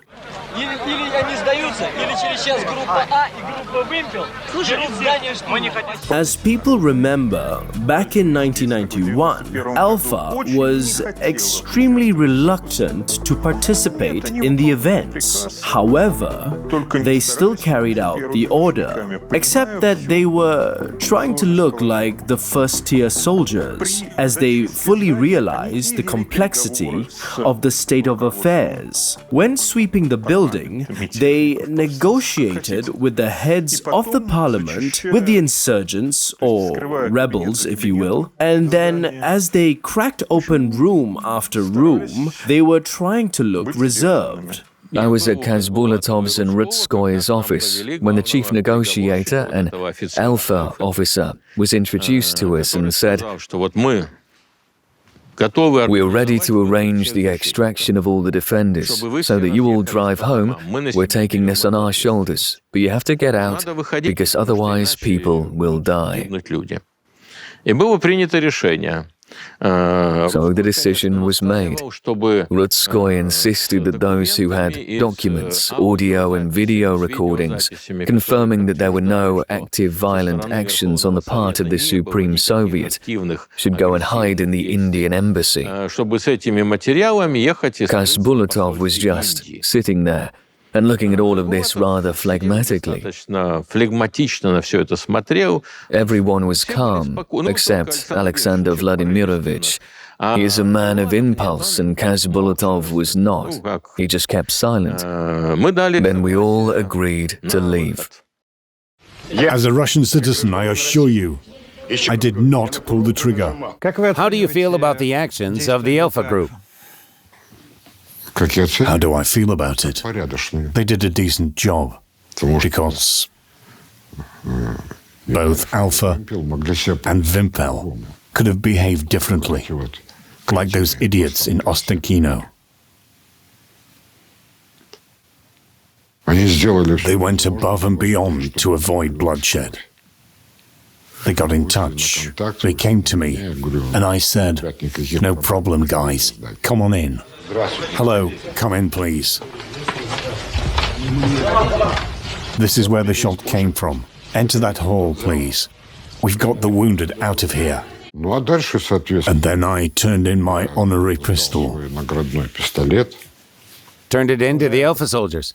Yes. How did they interact with you? As usual. In a respectful way? Of course. Here came the Alpha officers. They began to arrange the extraction. And asked the leadership, represented by Khasbulatov, Voronin and me, who were on the executive committee, to stay here. And all the others just left. At that moment, the person who was guarding Yuri Mikhailovich Voronin turned to him and said, "Yuri Mikhailovich, I do not approve of this situation, because now only the leaders of the House of Soviets stay here, and bear in mind that there will be no witnesses. What will happen here next?" Voronin turns to me, saying, "What do we do?" I say, "We go out together with everyone. There's no need to stay here, I agree." So taking advantage of the fact that we were not held by force, we turned around and went out together with everyone else. And, as it turned out, we did the right thing, because everyone who had been stopped there was later taken to Lefortovo, but we managed to get out.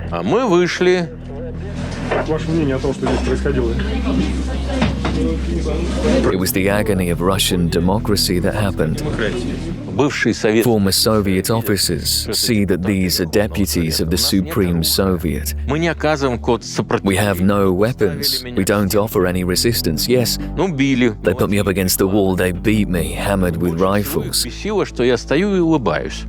And what pissed them off was that I was standing there smiling. They said, How dare you smile? I blurted out, should I rather cry? At the moment, I didn't have my whole life flashing before my eyes. But that's what calmed me down, gave me strength back then. I realized that I already had 3 sons, and I would not be the end of my lineage. That's the thing.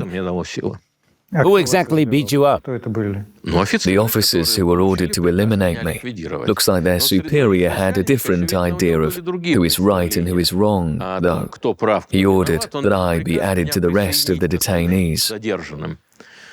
Later, I was taken to 38 Petrovka Street, to a pre-trial detention cell, cell number 20. Why do you compare the actions of the post-October 4 victors to the death squads in Latin America? I immediately brought it up to my senior comrade, Stanislav Govorukin, who then portrayed it all in his little documentary episode called Chas Negodiev. Какой-то военный схватил меня, несколько раз нанес удар в пах, рванул за куртку, плюнул в лицо 2 раза. Я увидел уже в этой тьме, но вот здесь, метрах, наверное, в 5, а уже темно, лежал труп. Вот здесь, да? Где-то вот здесь, метрах в 5 отсюда, лежал труп. Вот здесь. Ну где вот он? Ну вот где палка, наверное, это. Да. Там лежал труп. И когда он нанес эти удары, плюнул, передернул затвор, иди сюда, сука, прощайся, прощайся с жизнью. Он дал очередь поверх головы. Perhaps the leaders of the Supreme Soviet may have been lucky in this sense, in that they were not beaten up in the back streets. They had been transported by bus to Lefortovo even before that, protected by the Alpha Group.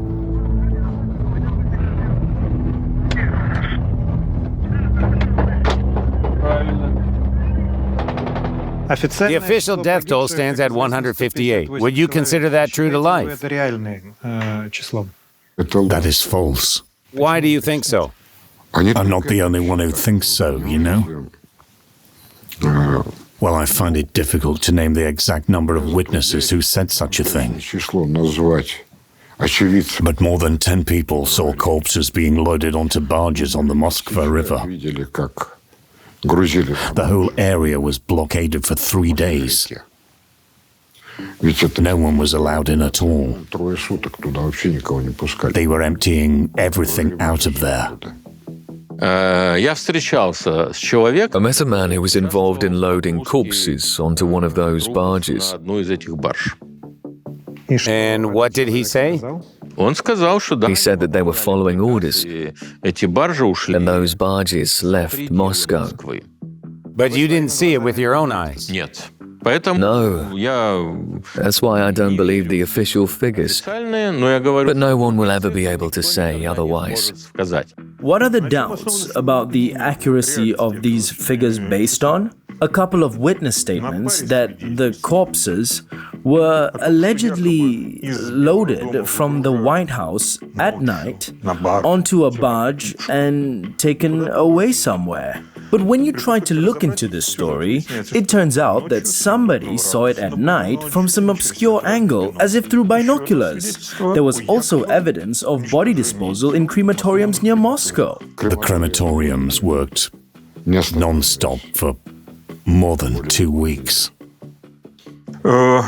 This allegation was investigated by my colleague Oleg Orlov, who went around to these crematoriums together with the informant and found no relevant records in their logs regarding the alleged disposal of hundreds of bodies.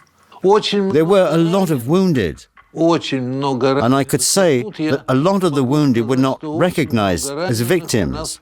And this is why. Many of the wounded tried to go home and get some kind of treatment there because they were afraid that they would be charged for involvement in the hostilities. As for those who weren't from Moscow, who came from other cities, it was very easy to tie up loose ends. You mentioned the figure 153. Some people say it was 120, but it was far more than 1,000. There is no room in this story for some cover-up of bodies. Besides, if after 30 years we haven't heard about any people who disappeared at that time in Moscow, after all, if a person went to Moscow to defend the parliament, the Soviets and so on, probably someone else knew about it. Almost certainly. In this environment, bonds are very strong. But no information about anyone disappearing came to light. So the total number of dead, including security forces, is more than 170 people. But not 1,500. And what happened to the much-acclaimed Barkashevites? There is a myth that the Barkashevites were provocateurs, so they were dissolved somehow. There is also a myth about mass shootings. So among those young people who were actually shot when trying to leave the White House, there were several Barkashevites. Most of them left in a timely and organized manner. But probably people who are more bellicose and consider themselves to be participants in this war tend to act more sensibly, which also means stepping aside at the right time. But nothing special happened to the Barkashevites there. When Rutskoy was arrested, he was about to take his own life, and in an extremely emotional way. I literally persuaded him not to do it. So he was alive and well, served his time in Lefortovo, and was released under an amnesty. I was taken to a KGB interrogation site with 2 other investigators. In Lefortovo? Lefortovo, yes.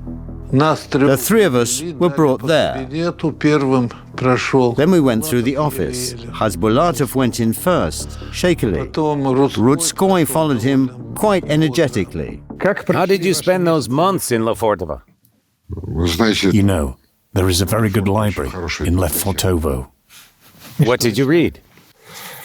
I read Gustave Le Bon, Ilyin, Voskresensky. I read a lot. The thing is that in Soviet times, this kind of literature was restricted. Then they brought Albert Mikhailovich Makashov to me. What was he like? He was a picture-perfect officer. And he reported that this coup d'etat had been initiated by Boris Yeltsin. He did speak at the interrogations, but he didn't say anything specific on the record, although we got along quite well, and I often visited him. Why didn't he say anything? How did he explain it? He said that they weren't guilty of anything. They weren't guilty.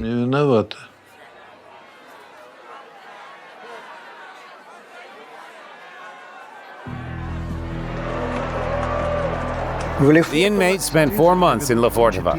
In February 1994, it was decided to grant them amnesty, as well as the members of the GKCHP who had been in prison since 1991. The case of the 1993 events officially stayed open for 2 more years and was finally closed in September 1995. Why do you think Yeltsin pardoned you? It was not he who pardoned me. It was the Duma's decision. This was the Duma's decision, not Yeltsin's. Do you think he was moved by compassion or an admission of guilt? No. It was his cowardice regarding a possible trial. A trial. And even the materials collected by the investigation were sufficient to accuse Yeltsin of having committed a coup d'etat. The amnesty was not related to events. It was related to specific people. More people could be found who were not charged.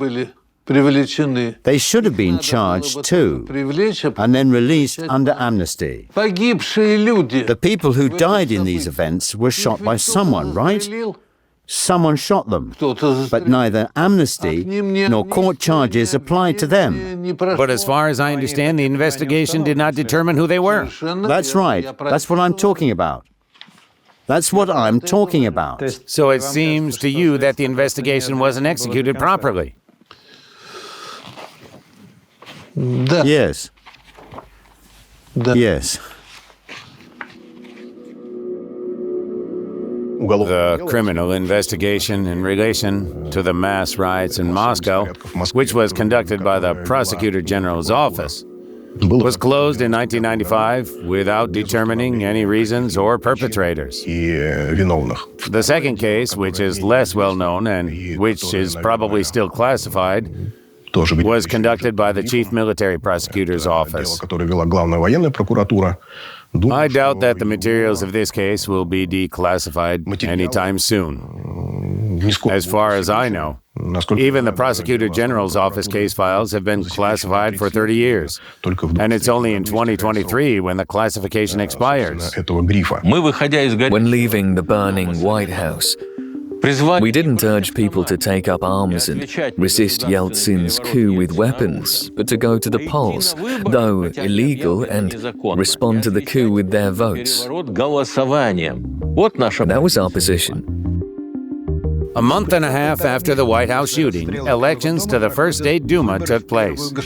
People who became deputies then remained in national politics, not only under Yeltsin, but also under Putin, including Ella Pamfilova, Vladimir Zhirinovsky, and Grigory Yavlinsky.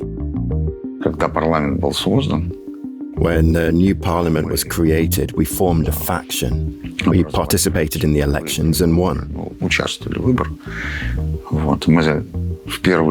the very first day, we submitted a draft on the creation of a parliamentary commission to conduct a parliamentary investigation.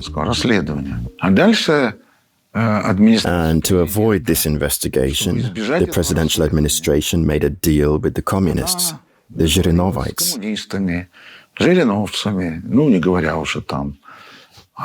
Not to mention there was the democratic choice. They wanted to implement it all.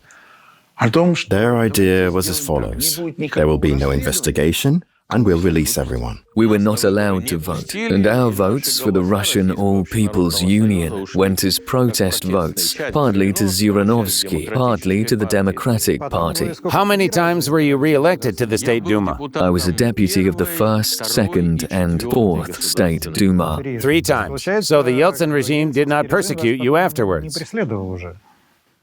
What do you mean by the Yeltsin regime? For example, Yeltsin demoted the mayor of Omsk, Shoiket, due to the fact that I was elected as a deputy. But then the elections were still quite fair, and the people voted for me to make a point that Baburin had been right. That's why I went to the elections, to say, yes, I took a stance against Yeltsin. I was defending the House of Soviets. And as for Boris Nikolaevich, we had a very tense relationship.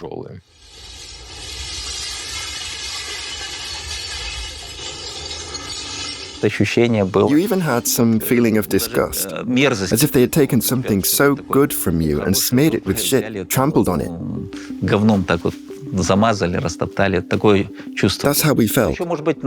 Maybe it was also my age, as there were many deputies there, grey with age, in their 60s. All kinds of directors with plenty of life experience. And I was 30 years old then, totally green. And then bang, this happened. I just didn't understand why. The events that took place in Moscow in October 1993 meet all the criteria for being characterized as a non-international armed conflict.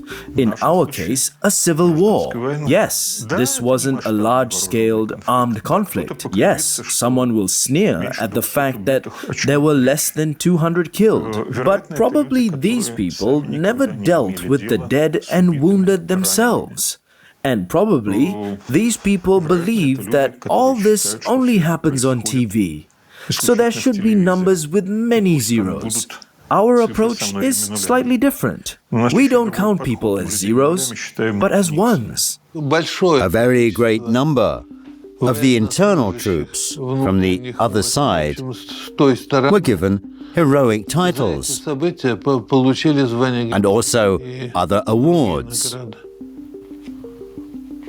What is that about? Does it surprise you? It does surprise me. I think it's very easy to explain. The winner awards those who made them the winner. Is it legal? Well, formally speaking, Yeltsin could have done it. Seems to me that it's more of an ethical issue. There is definitely an ethical issue here. Take this young soldier who died in Ostankino. I feel sorry for him. But did he really do anything heroic? If this crisis in the autumn of 1993 had been resolved with some kind of compromise, instead of Decree 1400 signed by Boris Nikolaevich, they could have somehow negotiated with the Supreme Soviet. Maybe they would have changed the government once again. They could have held simultaneous elections. Yes, elections and so on. But neither side was ready for that, because there were certain ambitions for power on both sides, and there was personal hatred involved. And it had already filled them to such an extent that it blinded them. Do you think there was a chance to avoid bloodshed in 1993 to come to an agreement between the parties? Probably there was. Especially when the head of the Orthodox Church was helping to do it. But they didn't let it happen. Who? The president. That's for sure. History will judge who was right. I can't explain it in legal terms, but the head of state was the first to violate the Constitution. In our country, the head of state, whatever he may be, is considered a kind of sacred leader. So, if he dared to open Pandora's box, everyone else thought, well, if he can, then why can't we do the same? I believe the responsibility lies on the side of the Supreme Soviet. And to put it very briefly, Boris Nikolaevich's team was then representing my interests as a citizen of Russia. He was simply representing my interests, period. He was just fighting for my future, if you will.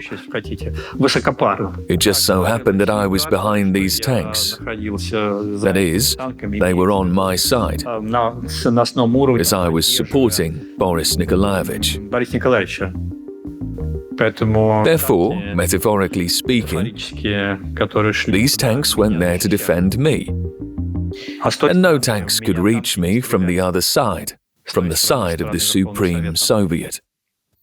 That's what the lack of will, determination, and rigidity lead to.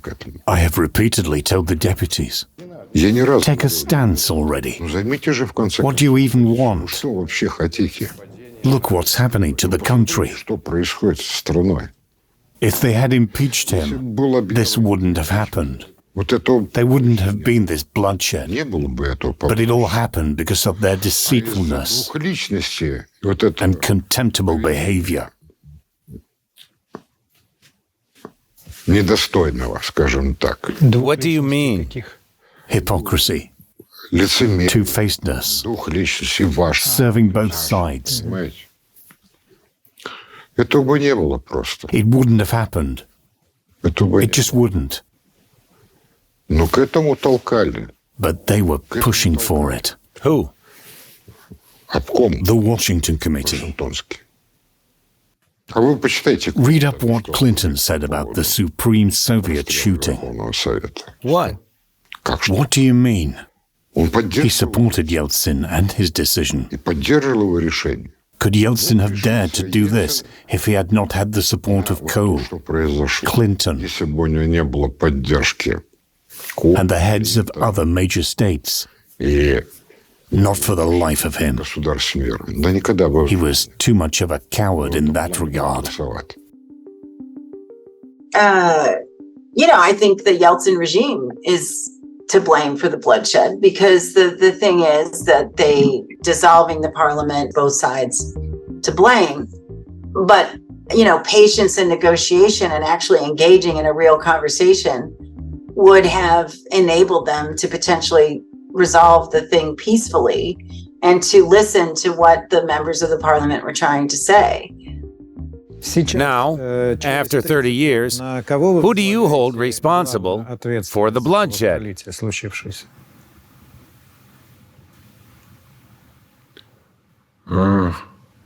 Makashov and Bakashov. At first, they broke off this agreement. Then they said, take up arms, go ahead, take Ostankino.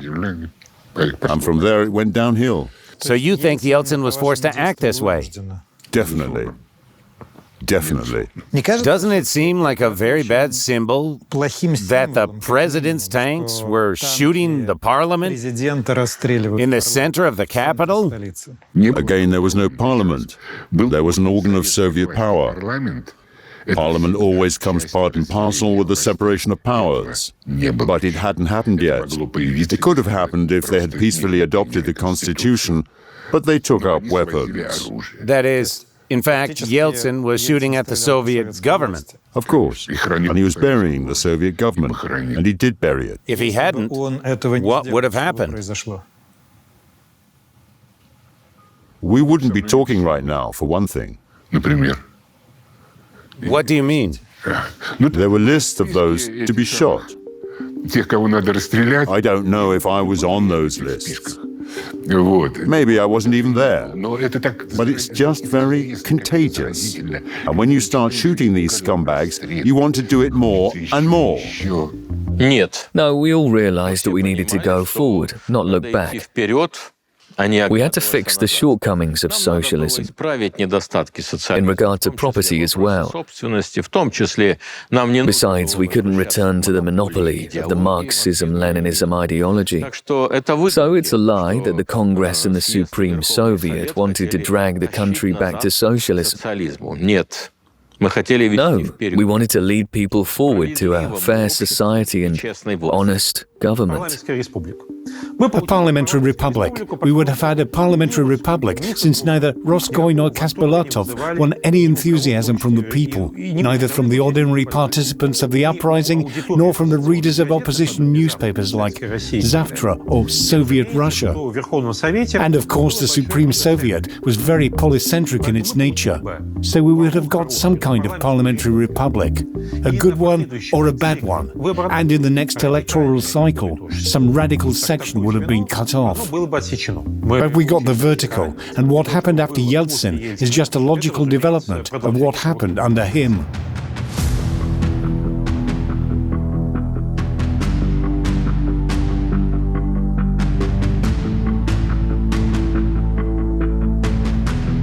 Let's talk about the Constitution that was finally adopted in December 1993.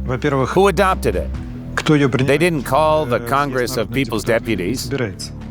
It was put to the popular vote. Not a referendum, mind you, but to the popular vote. Because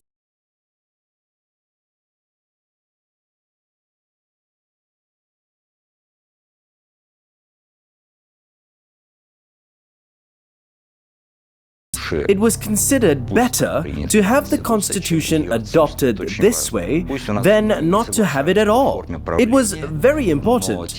We could disagree on the form of government, but Shakray and Yeltsin assured everybody that this was for a limited period of time. And when everything settled down, when the constitution brought agreement, the form of government would be adjusted, and excessive authority would be balanced out. Did it happen?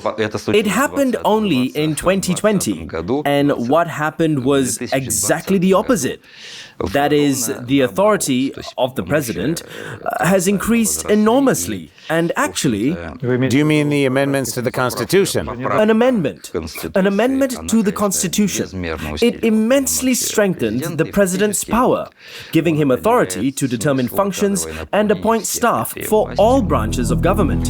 From the moment the Constitution was adopted, due to the circumstances surrounding its adoption, there was a very deep and widespread distrust towards the Constitution. Why am I talking about this?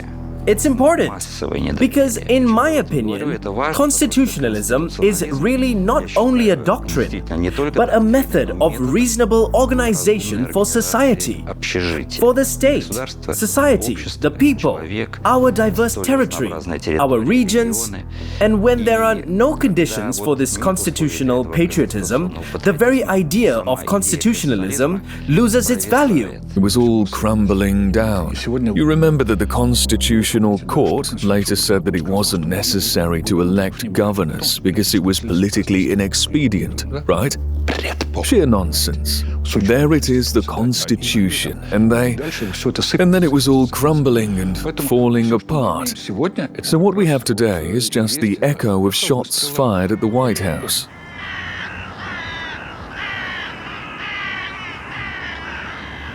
The current situation is born out of the system created in the 90s. And Vladimir Vladimirovich is the product of this system. Parliament is the place where people should negotiate without shooting.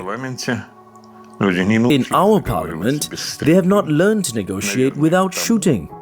Probably because the previous parliament in the history of Russia, the Constituent Assembly, was shut down in that manner. And we had several generations of people who were not used to negotiating. They didn't have the skills to delegate some rights to negotiators. And we get new wars.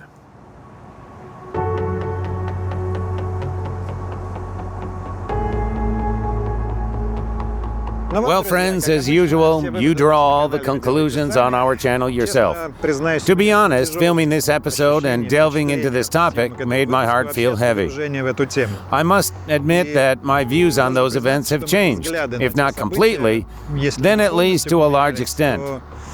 In 1993, I was a very young man. I was a young journalist. Journalism then was flourishing as never before. There was real freedom of speech. And I linked my whole future with Yeltsin. I was totally on his side then. Now, having learned a lot more about those events and considering the life experience I've accumulated over these 3 decades, I think that my opinion at that time was largely the idealism of youth. It seems to me now that it was President Boris Yeltsin primarily responsible for the bloodshed that happened in Moscow in those days, simply because Yeltsin then held the real power.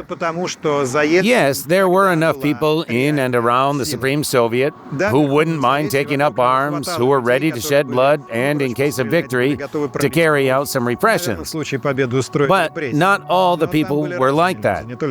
And if we talk about the real mass shooting with intent to kill, which took place both at Ostankino and here, at the White House, it all came from the presidential side. And to be honest, to me personally, it doesn't look like Yeltsin was cornered in that situation, like he was left with no other choice and resisted to the bitter end.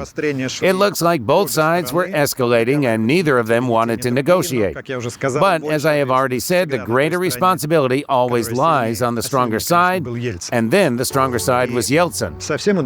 And what seems really frustrating now is the episode when Gaidar was urging unarmed people to take to the streets, where the shooting was already going on, to protect one of the parties in a conflict between elites. It seems to me now that this is utterly irresponsible at the very least. And another thing. For a long time, it seemed to me that if the Supreme Soviet had won then, everything would have gone according to some terrible scenario. But honestly, looking at where we've arrived in the end, where we've ended up now, I am honestly not sure that if history had taken a different turn in 1993, we would be at the same point now. This is Redaxia. Leave your comments and likes below. Subscribe to our channel. See you soon.